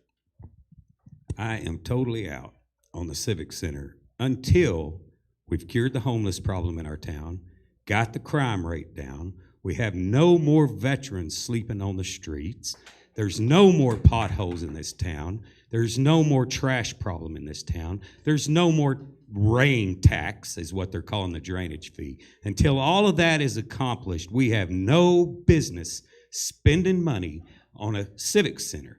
I do not believe at this time it's a good time to hand that over to any other management either. I do not believe until we've got out of the COVID, we should spend any of the $22 million that we've already been given for anything but what it was intended to, or the $40+ million that we've got coming. And I've got a bad feeling they're going to try to figure out a way to earmark that and shuffle money around and try this again. I am totally against it. Okay, thank you, sir. Sharon, what are your thoughts? Okay, if none of y'all else hear anything that we all talk about, every single person who's running for our city council is talking this issue. That we all felt like in the middle of a pandemic, we are looking at a huge bond issue that was pushed. That tells me that we have a city council that does not realize small businesses were struggling.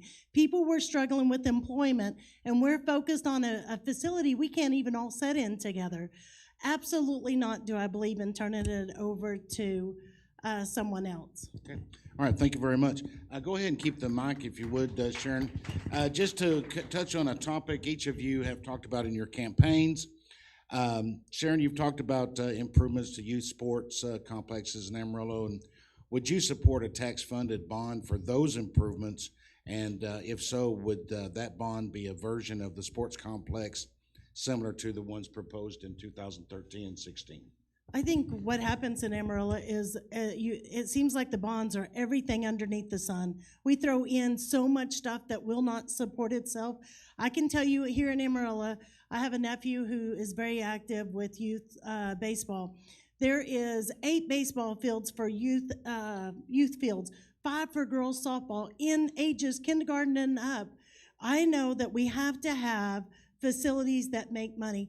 2 good examples, Elk City and Lubbock, Texas. I believe in looking at other people that they've already created the wheel. You look at the money that they spent and how quickly they are making money off that. I don't believe in creating it for sports that are not going to be able to bring in, like the last bond, swimming and some of the things that we cannot financially support it. That bond issue should be able to pay for itself. And I think there's some great comparisons out there. Okay, thank you very much. Rich, in your campaign, you've brought, and you just mentioned a minute ago about the public safety here in the city. Please explain to us what specific steps you want to take to improve that safety in the city. Okay. You have to go, I think it's page 178 in our current budget, and then you have to go back to 2017 budget. 2017, we had, Tom, what was it, 417, 427, something like that, sworn officers here in Amarillo, Texas on duty. The budget this year allows for 373 full-time sworn officers. What they've done is they've moved 67 positions to part-time. Well, the problem is you can't retain them part-time people because the minute you get them trained, some other law enforcement agency is going to come through and take them away from you. What I would like to see, actually what I'm going to do is figure out, working with whoever gets elected, whether I get elected or not, you're going to see me on your doorstep. We're going to figure out a way to get, even if we keep the 67, we need to get that number back up to 417, 427. And that's still way below what's recommended by analysis by the FBI for our crime rate in this town. Okay, thanks, sir. Allie, in your campaign, you've wanted to address the problem of homelessness in our community. What are your thoughts on that? What can we do about it? Yeah, I believe that nonprofits are an amazing way to partner with each other, with as far as like government leaders and nonprofits. I feel like as a social worker, there definitely needs to be improvement in how the homeless population are treated here. I would like to gather a committee to speak about this because I am not knowledgeable in every aspect of this. So we need to pull in experts. We need to get stories from all the sides and from people who are homeless. We need to listen from them. Thank you very much, and thank you all for being here. Ladies and gentlemen, Ms. Ramos, Mr. Herman, and Ms. Delgado, they're running for office. Give them a big hand.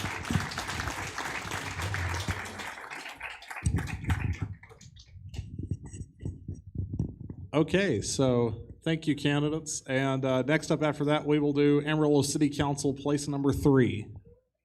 That is Eddie Sauer and Tom Sherlin.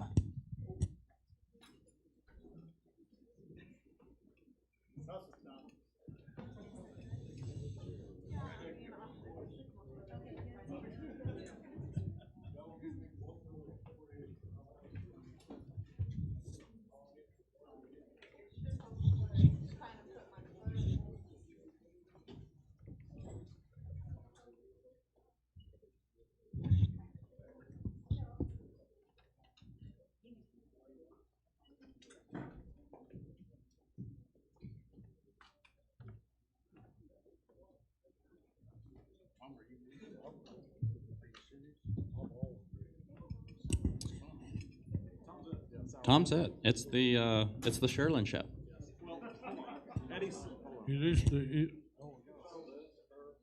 I don't think so, but I think it is just Tom, right? Councilman Sauer's not here with us? Okay, so, Tom, yes. Do you want me to answer for him first? If you haven't memorized. Let me introduce myself. I'm going to do this real quick. I'm Eddie Sauer. I recommend Tom Sherlin for place 3. So, y'all just remember that. I think this is a first in debate history. If he was here, he would tell you he wanted your vote, but he's not here, so he only gives you one option, doesn't he? That's my opinion. I'm Tom Sherlin. I'm a retired CEO from Austin Distributing / Austin Hose. I retired after 38 years. Started out in the warehouse, ended up as CEO of the company. It was about $44 million company when I left. What I am wanting to do, running for the city, never thought about it before a day in my life until one day after I retired, I got to noticing what was happening in our city. And I found out that our city was being run very badly. And I decided at that time, I'm going to bring my expertise in business, now that I got plenty of time, bring it to the city, and I'm going to bring something the city hadn't had in a long time, common sense. I mean, they do so many things that are just idiotic. For instance, we've got a baseball field down here that the people built with taxpayer money. But at the same time, they gave control of that baseball field over to the sod poodles.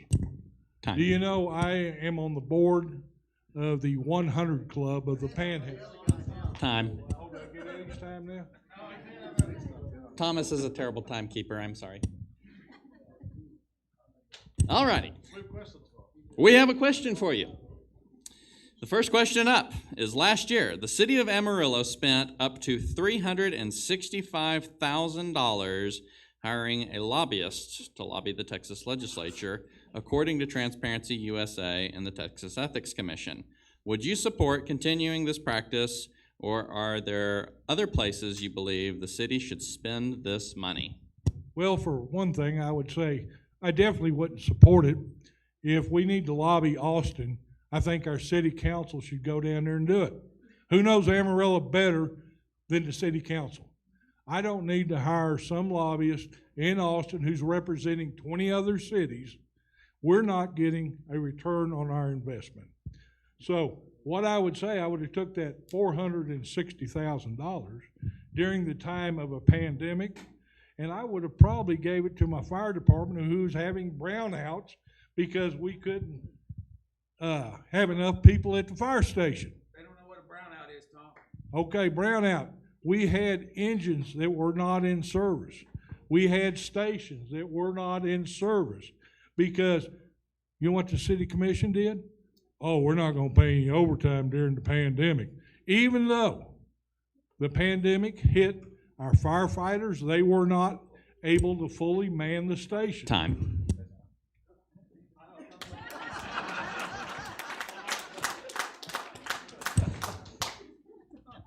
All righty, the next question. I love it. Do you support establishing a citywide internet that would be free of charge? Why or why not? Well, first of all, that's a lie. There's nothing free in this world. And I'll guarantee you what they're planning on doing. We're going to get $40-something million from the CARES Act or COVID money. And they're going to take that money and try to put in this internet system.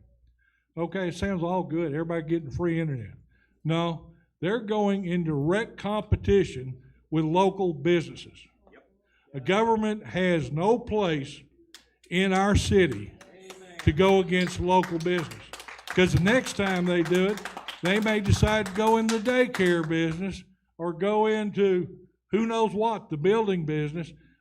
Government has no place to be there. Do I got more time? Oh, 10 seconds? I will say one other thing.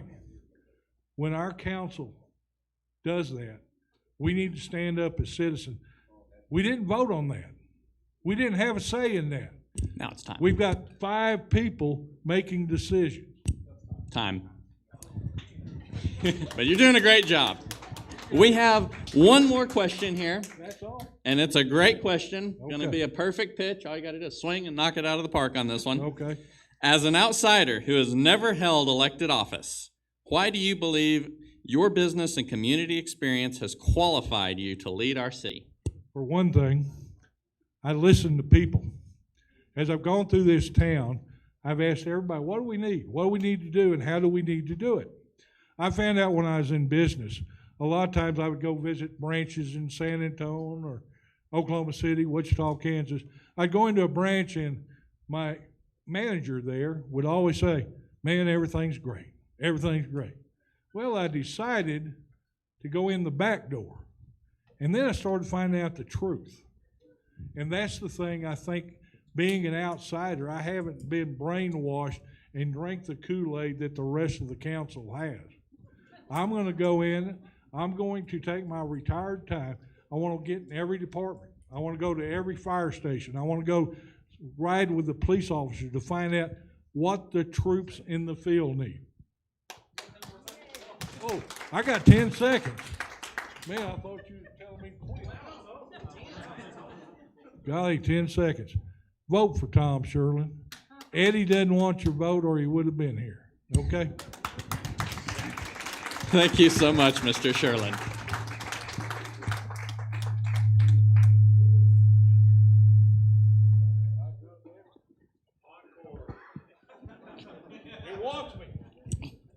So the next race we're going to move into is Amarillo City Council place number 2. So the candidates for place 2, please make your way to the stage.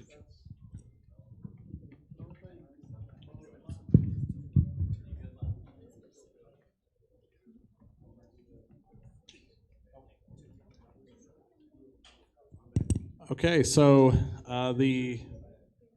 is Frida Powell with us? Okay. Well, yeah, I guess not.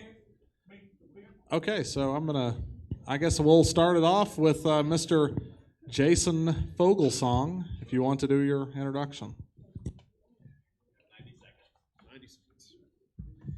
Hi, everybody. Thanks for coming. I'm Jason Fogelsong. I'm a local high school teacher, and I was previously a corrections officer. I've worked a lot of other jobs, too.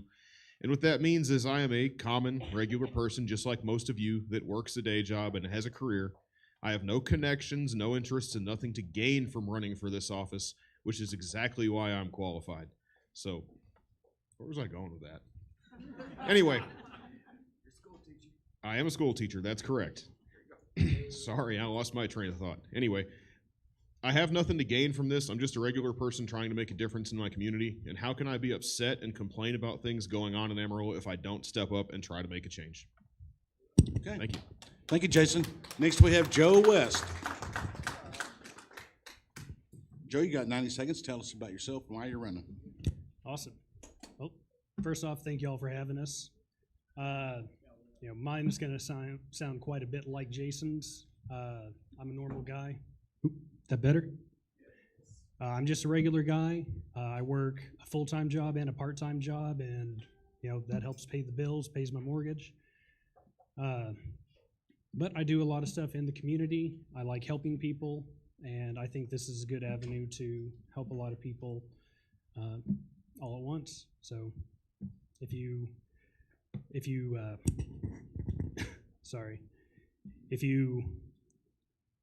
like people and if you want to be a good neighbor, that's something that I want to do for the city of Amarillo, is bring up good neighbors together and elevate everybody's voices. Joe, go ahead and stand up there if you would, please. We'll just start with you. And our first question for you is, if you've noticed in the last couple of years, been a lot of changes in the meetings as to when they're held and where they're held and all of that. Yes. What would you do to make city council meetings more accessible for the citizens of Amarillo? Oh, we have a lot of working class families, people that work 8 to 5, Monday through Fridays in Amarillo. I think at the very least, we should move meetings to a time where those people can participate, because those are going to be most of the people that are going to have issues that they need to be brought up to the city council. But with the way the current system is, most people don't have that opportunity right now. So if we want everybody to have their voice heard in Amarillo, I think we need to move those meetings to a time and place that's conducive to that. I also think we should add city council meetings, and I think we should take city council meetings on the road to the neighborhoods that need them. Okay, thank you very much. Thank you very much. Jason, same question. What steps do you think should be taken, and what would you support in order to make city council meetings more accessible to the citizens? I agree with a lot of what Joe said. I think those meetings need to be held in the evenings and potentially on weekends so the most people possible can attend. They should be held in person with no restrictions on who can comment. They can be live streamed, they can be socially distanced. If that's important, that's fine, but they need to be open to the public and transparent. And I do agree with what Joe said. Move them around town to different locations so that they're more accessible to the most members of the community at any given time. Jason, let's go to the next question and start with you on this one. Do you believe that Amarillo, the department heads of the different departments in Amarillo should be held accountable to work within their budgets? And if they cannot work within their budgets, is it time to start removing people from their positions? Sure, I'd support that. If I don't work within my budget, I get in trouble at home or I get bank overdrafts and problems like that. They have a set amount of money. The money belongs to the taxpayers and they need to stay within the confines of that budget. And I don't really want to threaten anyone's job, but there are ways to solve those problems, and maybe sometimes the fat needs to be trimmed. Okay, thanks, sir. Joe, same question for you. Is it time to start taking some other steps, some more drastic steps to make sure that department heads begin to stay within their budgets in the city? I do think that if there are chronic issues with those departments, I do think that something does need to be done as far as outright getting rid of somebody because there's some budget shortfalls or they're not able to stay within the budgets. I think that can be negotiated. I do think that for egregious issues and issues that are chronically happening, I do think that we absolutely need to take more drastic action on that. Let's go to the next question is on certificates of obligation that the city can issue. Where would you draw the line? And at what point do you believe that large expenditures and borrowing of money by the city has to be done via bond and issued before the voters? Okay. As far as certificates of obligation go, I think those should be used only in emergencies. And as far as bond issues go, could you repeat that last end of the question? Yeah, at what point do you believe that bond issues need to be presented to the voters? At what threshold of a expenditure or size of project would you propose that? Oh man, I can't think of a number off the top of my head. It's hard to think of a number. I think that we as a city need to take a look at and understand that if we want big projects to be done quickly and properly, then it needs to be brought before the people of Amarillo to decide if we want to do that.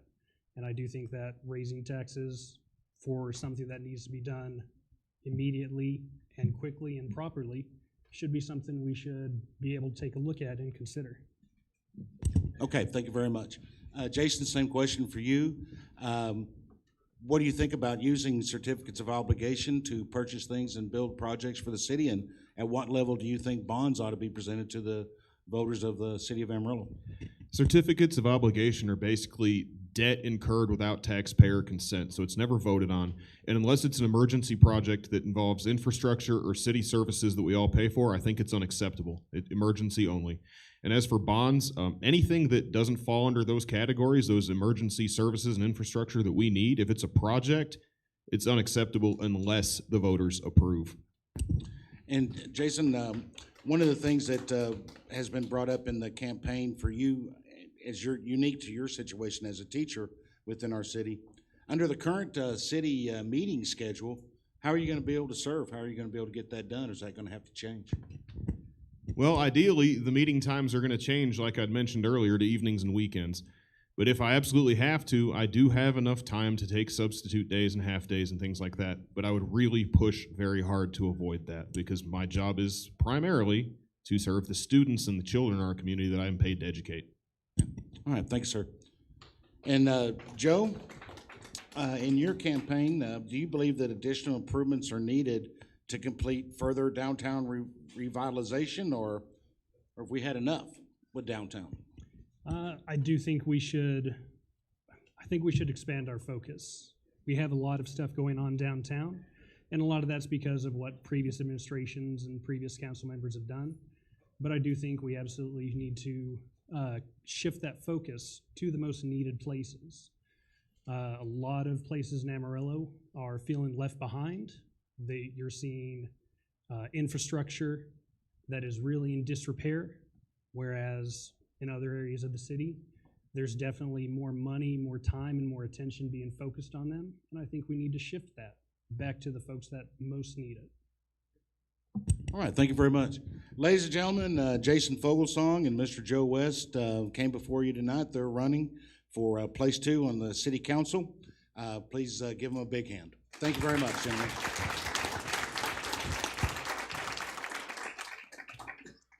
Make sure to sign the picture. We did. You got to sign. All right, thank you. And next up, I think you know where we're going with this, but next up is Amarillo City Council, place number 1.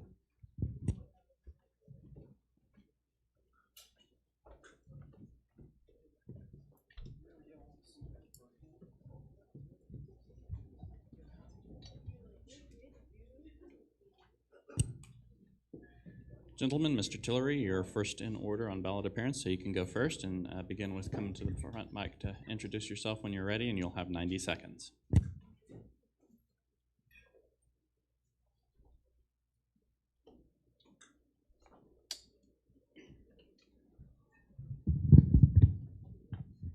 Good evening. Thank you to everyone who had us out here tonight. Thank you to the VFW for putting this on. My name is Jason Tillery, and I'm running for Amarillo City Council, place 1. I was originally born and raised in Fort Worth, but in 1999 I joined the United States Navy, which I served in for 20 years until I retired in July of 2019.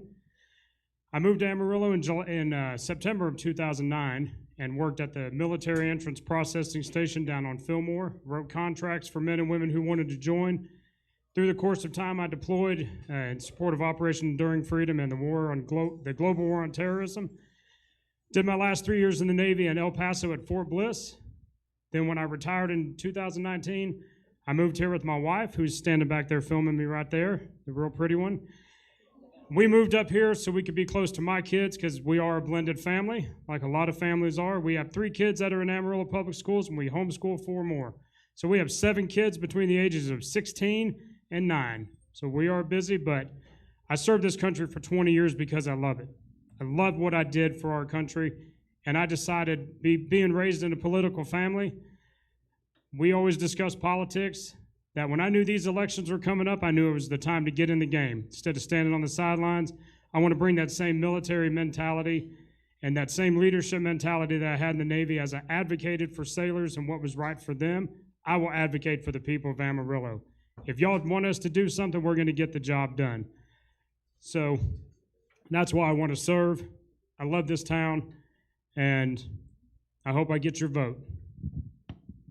All righty, thank you so much. Next up is Mr. Brown. My name is Hobart Brown Jr., a.k.a. Gunny. I'm from Delhart, Texas, 1983. I moved to Dallas, Texas, graduated from David W. Carter. 1984, I joined the United States Marine Corps, retired in 2004. I have served in every continent with the exception of Antarctica. Been to Panama, Desert Storm, Somalia. I'm the recipient of a Purple Heart. I took 14 Marines into combat, brought 12 back. So I've been serving my country for the last 30-some years. Why do I want to be a city council person? Well, in all the things I take part in this great city, such as Veterans Affairs events. I was also the treasurer for the Save Amarillo PAC that defeated the bond. I am also a president for the NAACP. I'm a board member for the Big Brothers Big Sisters. And through all this advocacy that I have done, there's people out there that says that they are the invisible people, that their voice is not being heard out there because they do not have the pleasure of going downtown and eating at some of the fancy restaurants. They do not have the means to be in the elite crowd out there. I want to be a voice for them as well as all the people in Amarillo. I have no political agenda here but to serve the people. I have been doing that for 37 years, with or without being a city councilman. time. I will continue to do it. Thank you so much. Next is Mr. Stanley. Man, I thank you for two gentlemen here that have served their country with honor and continue to serve our community. So my name is Cole Stanley. I stand up next to these two because we are doing a really good job of making this decision fairly difficult for you guys. I'm a local boy. I was born and raised here. I went to Gene Howe Elementary, Valley View Junior High, Randall High School, and right out of high school I enrolled at Hard Knocks University as a businessman. We started our first business at 19. I still pay tuition to HKU when I make bad decisions in the field, so I'm an advocate for personal responsibility. I married my high school sweetheart. She's sitting right over here. She'll tell you it seems like just yesterday that I was keeping her heavily medicated so she didn't know that she should run off. So it's been working for 20 years. We're going to keep it going. I'm a small business owner, so I am the rubber that meets the road in this town. I have to go down to City Hall. I have to navigate those processes. I have to deal with those issues. When they come up with a policy that doesn't fit practicality, I'm the guy that has to sit there and say, why? Why do we have to do this? Why can't we think outside the box and use some common sense? So I'm doing that. I'm bringing this, and I'm willing to go to work for you, and I've signed up. So thank you very much. Thank you, sir. And go ahead and hang on to that microphone because we're going to rotate you into answering the first question, which is, did you support Proposition A, which was a $319 million downtown spending package in the November election, and do you support future improvements to the Amarillo Civic Center? If so, how should the city pay for those improvements? So I voted no.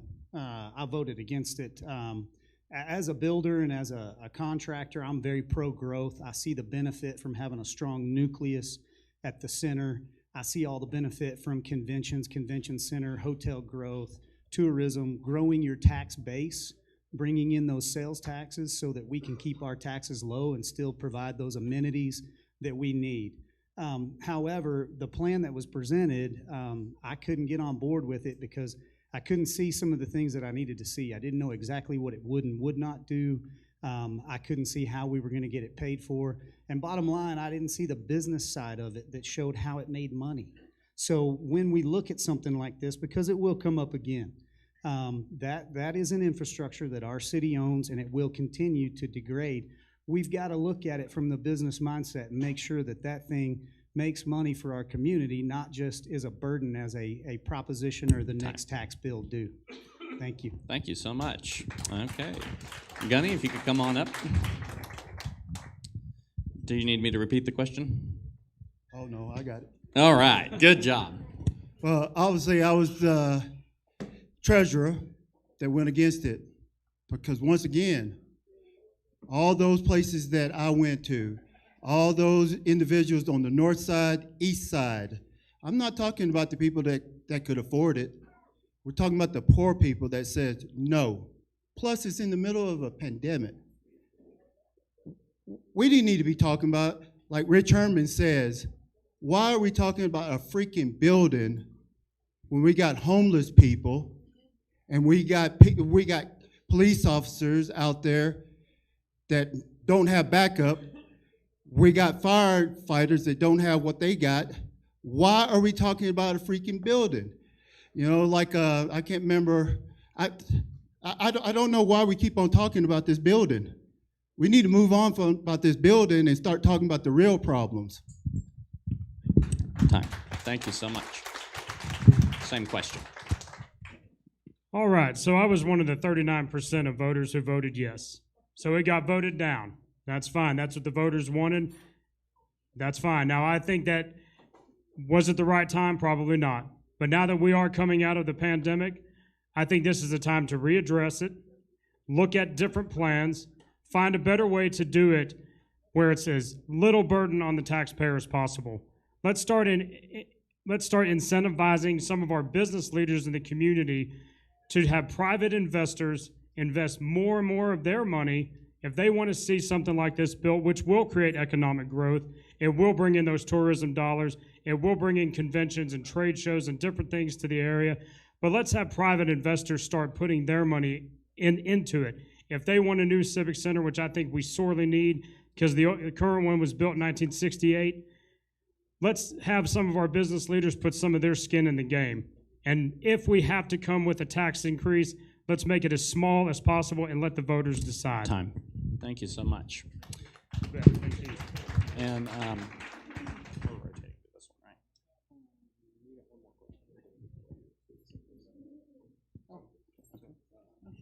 right? Fantastic. Yeah. Yeah, we're going through the rules. Gotta get back on top of things. Mr. Stanley, if you could come back up. The next question is, do you support extending term limits from 2 years to 4 years?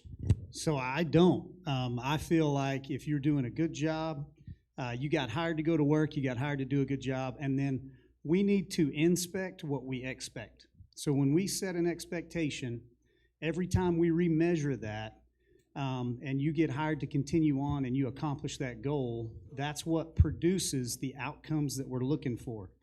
So a 2-year term is not a bad thing because it keeps me accountable in producing. And so when I stop producing, then I run the risk of not being reelected. And the reason that I can say that is I have a lot of faith in our community. I think our community pays attention. I think we know what's going on, and I think we're a good core of voters. And so we are going to hire the best people for the job when they present themselves and they're transparent and open and we can see what's actually happening. All right, fantastic. Mr. Gunny, do you support term limit extensions from 2 to 4 years? How many landlords we got out there? All right. Somebody doesn't pay your rent, what do? You evict them. So that's what we got right now. That's the way I look at a civil service as a public official. You're on a 2-year lease program. Hey, you're not doing the job, you get evicted. So that's your term limits right there. If you can't do the job, you move on. Now, I will say this, one thing about being up here on this stage right now, I know that some of the plans I got, it's gonna be hard to do them in 2 years, but that's when you pick the ones that you know you can do and you move on. But you're in control on our term limit. If somebody stays in office for 2 years, well, they wouldn't get the job done. If they stay in office for 12 years, they must have been getting the job done, but you're in control of our term limits. Thank you so much.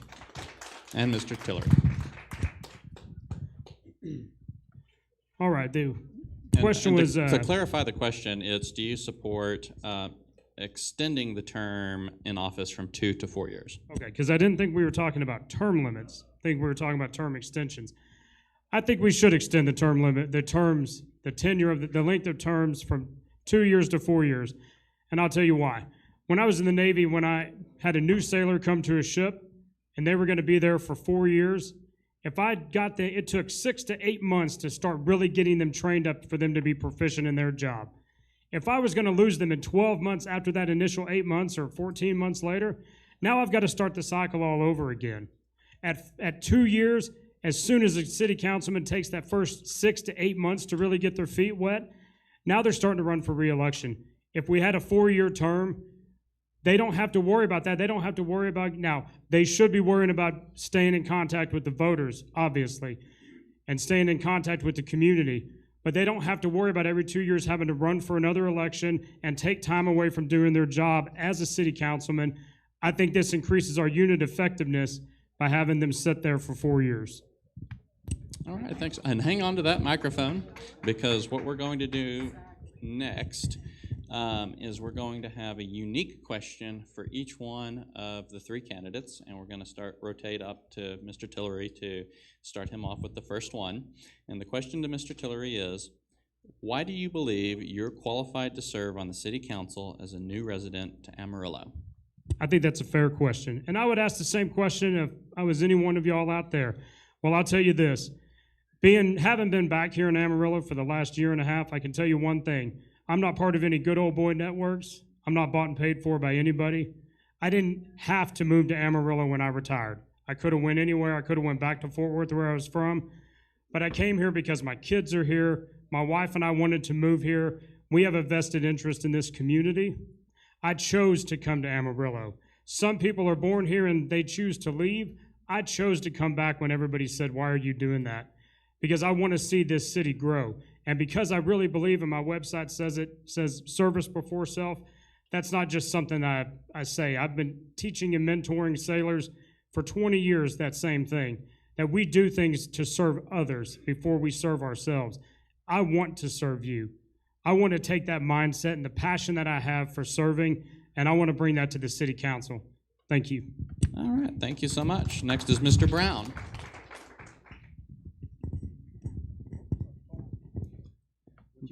The question for you, Mr. Brown, is based on your military background, what specific experiences have qualified you to lead the city of Amarillo during this time? You know, I know what disappointment is. I really do. I know that on every Memorial Day, I have to look at the cover of Time magazine and see one of my Marines that didn't come home. While everybody else is out doing hot dogs, hamburgers, all the other kind of fun stuff, I'm sitting there wondering, why me? And that's what makes me right now. I'm not up here for myself. I'm not up here for notoriety. I'm up here for the people of Amarillo. You know, I am blessed to have two great competitors. And I'll support any one of these guys who wins, or me. But one thing I bring to the table, I know what disappointment is, and having to tell a parent, I'm sorry. Thank you. Thank you so much, sir. Mr. Stanley. The question for you is, as a construction company owner, how will you avoid conflicts of interest in both your work and service to the city as a city council member? That's a really good question, and I appreciate that one. I'm in a unique position because I've already avoided a lot of that. I'm a niche contractor, so I don't bid on schools. I don't bid on public works. None of my subcontractors do that. I don't have a bunch of friends that are down there already doing city business, so we work and live in the bubble of private. Which is good. So my conflicts normally are more antagonistic than pro when it comes to the city and building safety and how things work. The other thing is just in running for office, you know, I got to take a position of, you know, I'm not going to take any PAC money. So even my own builders association that I spend $500 a year to be a part of, you know, I get to tell those guys, hey, I can't take your check because I can't go down there having any encumbrances and being entangled where it looks like or could be that I'm doing this for selfish motive or selfish gain. Thank you. All right, thank you. Everyone give a round of applause to our Place One candidates. We appreciate y'all being here.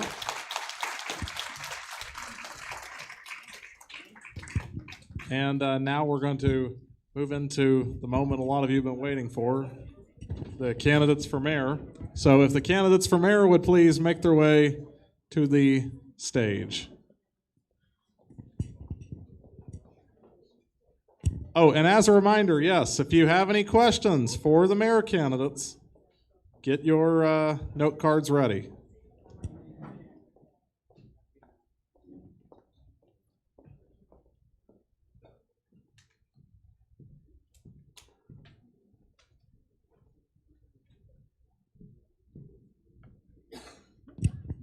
And candidates, please sign the sign.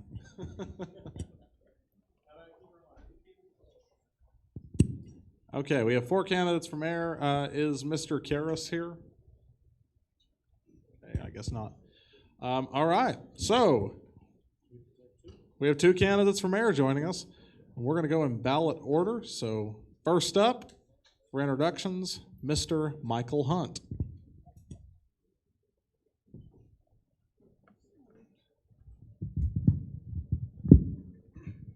Can you see me above this dais here? I am standing. My name is Michael Hunt, and I am running to be the mayor of all of Amarillo. I'm a product of Canyon High School, Texas Tech, Amarillo College, and I have been back in Amarillo for 35 years. I'm married for 32 years, my wife Chip. I'm a small businessman. When I retired from teaching, I started a barbecue catering place here in town called Michael's Barbecue Shack, and that's what I do my spare time. My wife is also a small business owner, so we're very interested in the aspects of small business in Amarillo. I'm fiscally conservative, and I'm really want to get communication back from the city to the people that live in Amarillo. I don't feel like we're being listened to. I do not feel like that we're being represented. And what I want to do is to be the representative and to serve everyone here in Amarillo. Thank you very much. All right, thank you. And next up is Claudette Smith. I'm Claudette Smith, and I am running for mayor. I'm running because I wholeheartedly believe that elected officials work for the people, not the other way around. And I really want to bring that type of selfless service back to the citizens of Amarillo. I'm running because I love Amarillo, and I love all of the people in Amarillo. I want to serve each and every one of you in this room, as well as the other 200,000 people in this city. That is what is most important to me.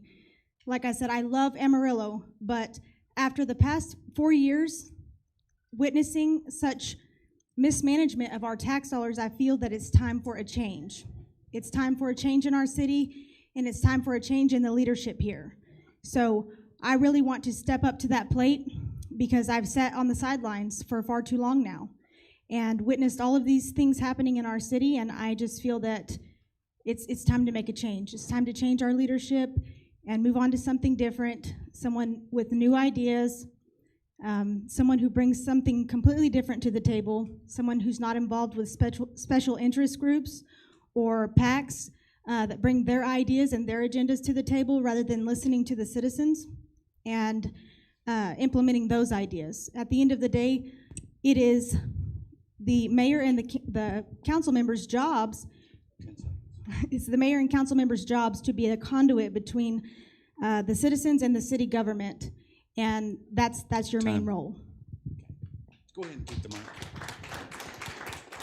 Okay, we're going to start off with our questions, and we'll start with you first. This is a 2-part question. You can answer it any way you like, but is it time to scrap the AEDC and start over? And how would you kickstart and initiate real economic development here? Okay, so as far as the AEDC is concerned, to me it's a little concerning. It's concerning that we've created this additional entity that chooses how to spend our half-cent sales tax that they collect. So I feel that I'm not sure why that was created. It seems to me that the council has to vote on everything anyways, as far as spending that money is concerned. So could you tell me the question? Did you say, would I do away with it? Yeah, is it time to get rid of AEDC? And the other thing is, if so, how do we restart and get real initiative in terms of economic growth going again? Okay.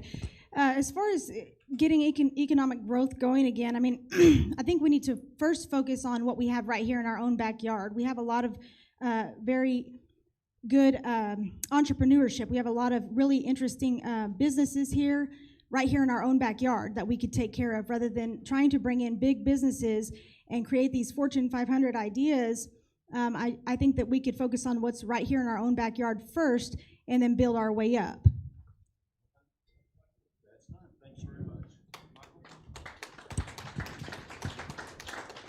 So, Michael, same question for you. It's really kind of a two-part question. Answer it any way you like, but is it time to scrap the AEDC? And if so, how would you get economic development really rocking and rolling in Amarillo? Well, I don't think it's time to scrap it. It may be a time to maybe do some different things and maybe some different people. I feel like that the emphasis that they have had has been mostly on big things. I'm really more of an advocate for small businesses, which are just important. They're the really backbone of Amarillo in every town. And it is important to bring in places. We've got people coming. We are one of the best locations in the country for the distribution center. That's why Amazon's coming. We've got I-40, we've got I-27, we've got good railroad, we've got airport, and we have an excellent workforce. So we really ought to be attracting more people, more companies to come here and to be part of this, because we are just in a great position. And as far as, I don't still think we need to scrap it, but any change difference. Thank you very much. Michael, go ahead and just keep the mic, and you're going to be in luck, both of you, because we've had 3 questions that just keep coming up again and again and again all night long. So my questions are getting set aside. Okay. The first one is this. This is apparently a very major issue for a lot of folks here. The Amarillo senior citizens are going to lose their home down in that they've been occupying for many, many years at the old Amarillo HC campus downtown. What would you do, and what ideas can you propose to help the Senior Citizens Association out? Well, glad you mentioned that, because I have already been talking with the senior citizens, and they have approached me and talking about what can we do, what can the city do, what can individuals in the city do for the senior citizens, which are, that's our important people. They're the ones that's been around. They've worked hard, and now it's time to take care of them, I think. I don't know exactly what the answer is going to be for that, but they do have a building, and we need to figure a way that we can help them get into that building and have the services and the things that they would need to have in that area, and I would look at that very closely. I don't know what the city could do as an aspect of it, but we do have, as was mentioned earlier, we still got another $40 million of COVID coming, and some things we may want to look at. Okay. All right, thank you. And Claudette, same question for you. With the closing of their being moved, Amarillo senior citizens are being moved out. What ideas do you have? What would you propose to help these folks out? Okay, so yes, that is a problem, and I think it's absolutely shameful that our current mayor and council kicked those guys out of that building, especially since the money that was voted on to do something there has not even been used yet. So I think that we've spent a lot of money on buildings downtown. To be specific, about $10 million, and those buildings were worth about $1 million. So it's going to be very difficult for us to try and sell those buildings. I think that we could look into using some of those buildings potentially to help them out. In the meantime, whatever we need to do, I do know that we just were allotted $40 million in CARES Act funds, and hopefully this council doesn't get a hold of that before they get booted out, so that we can use some of that money to try to help people in those situations. I'm not sure what all the guidelines are as far as using those funds is, but we can definitely look into it, and I love our senior citizens, so we'll make sure and take care of them. Okay, Claudette, just go ahead and keep the mic, and I'm glad that you mentioned the purchase. Several buildings on Johnson Street were purchased at approximately 8 times appraised value by the city. What are your thoughts on that, and how do we go forward with future purchases of property in a way that's fair to the taxpayers of the city of Amarillo? Well, I mean, my opinion on that is that we need to get out of the retail, real estate, and hotel business and get back to the basics. Get back to repairing our roads and funding our public safety, and stop spending money on items that are not the role of city government. Period, end of story. We do that, we're going to take care of a lot of other problems that we're having in our city. We have a ton of money in our budget that's being spent on these crony pet projects that are not what the citizens asked for. These are someone else's ideas. They are not the ideas of the citizens here in Amarillo. Does that answer your question? It does. It does. Thank you.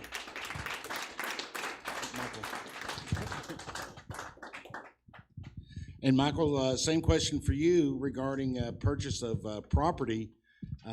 As I mentioned, their estimates vary a little bit, but about 8 times value was paid for the buildings downtown on Johnson Street. How do we prevent that in the future, and how do we make certain that purchases of property such as that are in the future are going to be done in a fair way to the Amarillo taxpayers? I think it's a very simple answer. You get new people in city government that aren't going to be doing that type of thing.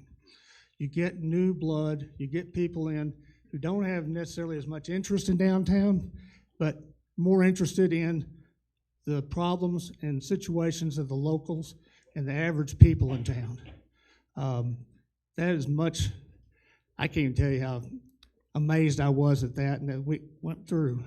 But what it's going to take is just a whole new attitude and a whole new bunch of leadership downtown to get that taken care of so it does not happen in the future. Thank you. All right, thank you, Michael. And before we do the next question, I just want to recognize Congressman Jackson back here for joining us. And I do want to say, I think it's telling that our congressman can join us, but some certain elected officials from Amarillo can't. But, now, back to the regular programming. It's great. It's great to see you. Thank you. Michael, let me ask you a question here, just real quick and brief. As Austin becomes inundated with more and more Californians, and our state is likely to change somewhat, would you ever support an action within the city of Amarillo to make it a sanctuary city for gun owners? That's a good question. I would, if it came down to a situation where we thought we really needed to, absolutely. I know about how towns change. I was down in Dallas-Fort Worth when back in the early 80s, and it was a huge migration of people from all around the north that came down to Dallas. And we're trying to change things down there to be more like it was what they were fleeing from. In fact, when I left, the most popular bumper sticker said, "Welcome to Texas, now go home." Because they were coming in and trying to do a lot what, the different ideas and whole different perspectives than what we had in Dallas in. And the same thing here. If it came down to it in Amarillo, we had to have a sanctuary city set up, absolutely. Okay. That's one of the most important things. All right, thank you, sir. Claudette? Same question for you. If it came down to it and the people were beginning to say it was necessary, would you support making Amarillo a sanctuary city for gun ownership? For gun ownership? Yes. Yes. I would say so. I'm pro Second Amendment. I don't see any reason why we shouldn't. Okay, thank you. And let me ask you this, another question, another theme that keeps coming up all night long. If you get elected mayor, how are you going to fix the homeless situation? Well, to be frank, I don't know that there's ever any solution to end homelessness. There are a lot of homeless folks out there who prefer to be homeless, but there are a lot who do not prefer to be homeless, and they're looking for a hand up. And so I think we can be compassionate, but we can be firm at the same time. There are several other cities out there, I believe Fort Hood, I can't remember the name of the city, but there's a lot of other cities that are comparable to our size that are working on programs that are actually really working for them in their cities right now. And I would be interested in reaching out to those cities that are comparable to ours to see what programs they have already implemented that are working for them, to see what we can do in the way of helping our homeless here. I really care about people in general, and especially the fact that 20% of our homeless are veterans. That's near and dear to my heart, and I want to take care of those guys. Okay, thank you. Michael, same question. Should you get elected mayor, how are you going to address and take care of the homeless population and problem in our city? Well, that is a very complicated issue, and it's one that I'm very familiar with.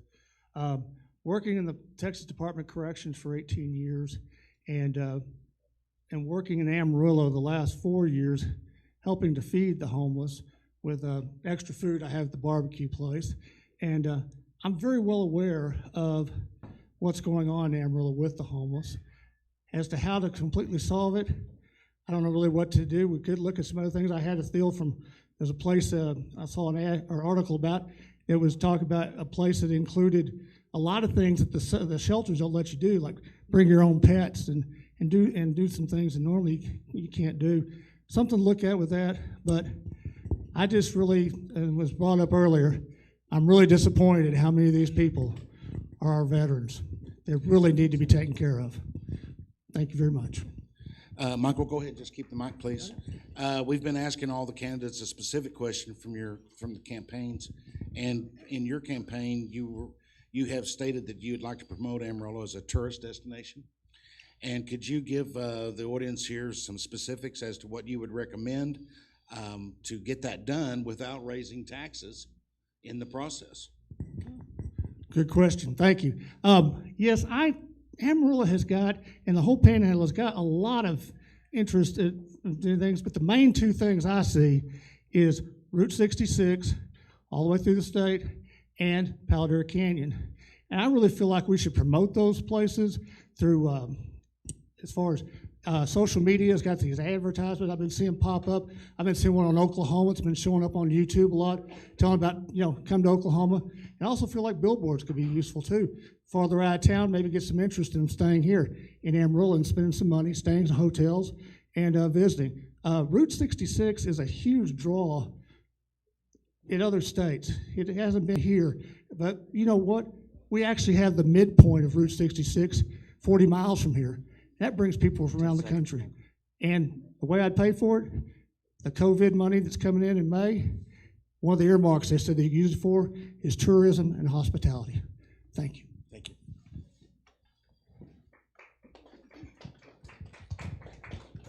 Claudette, how in your campaign you've talked a lot about diversifying and getting away from certain pet projects. How do we get away from the focus on downtown, and where should focus be directed in your opinion?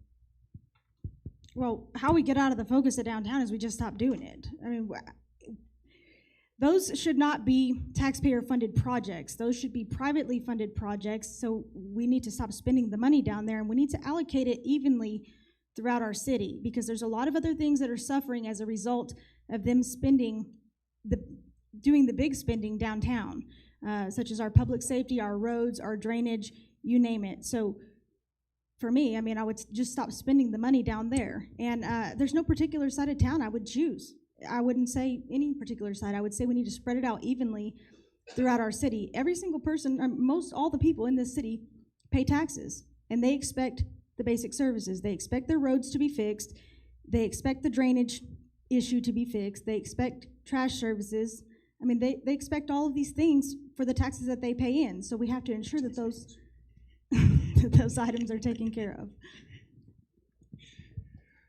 We're at the end of it, and you've got a few seconds, about 60 seconds or so. Do you want to take that time and tell these folks why they need to vote for you for mayor?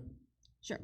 So I would say vote for Claudette Smith for mayor, because I have been fighting for you guys. You may not know who I am, and you may not have seen me doing all of these things, but I've been to Austin to fight for tax reform, to fight out against taxpayer lobbying while our mayor went down there.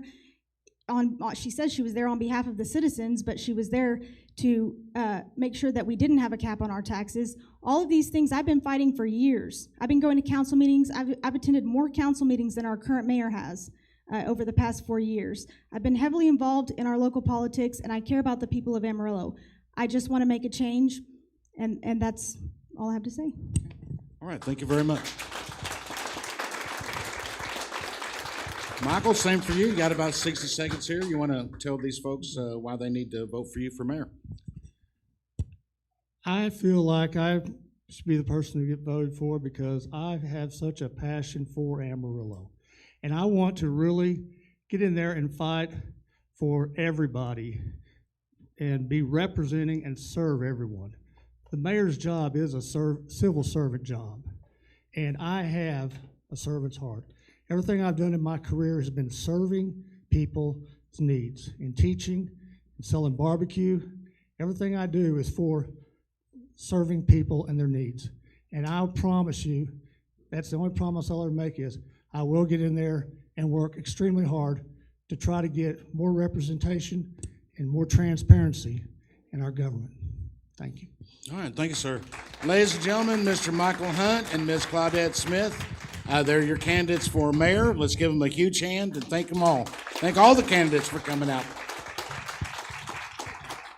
And before everyone leaves, I just want to once again thank the VFW and thank you all for coming out here. You know, we've been doing these forums for about 4 years now, and we love getting to invite all the candidates every time and getting to have everybody here and getting to hear from everyone from diverse backgrounds and ideologies. And so we're just really thankful for that. And I think someone from the VFW was going to say a couple of words. From the VFW? Yes. Okay, we have one more speaker. No.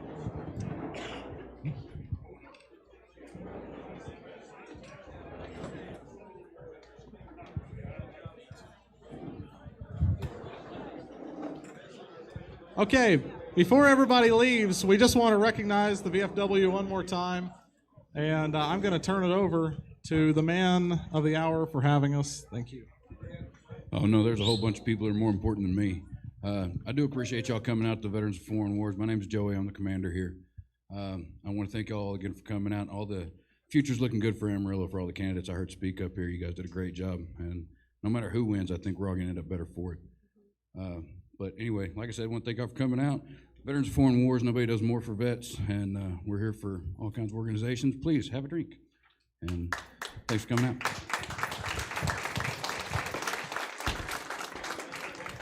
Yes, I'm a Marine. I break things.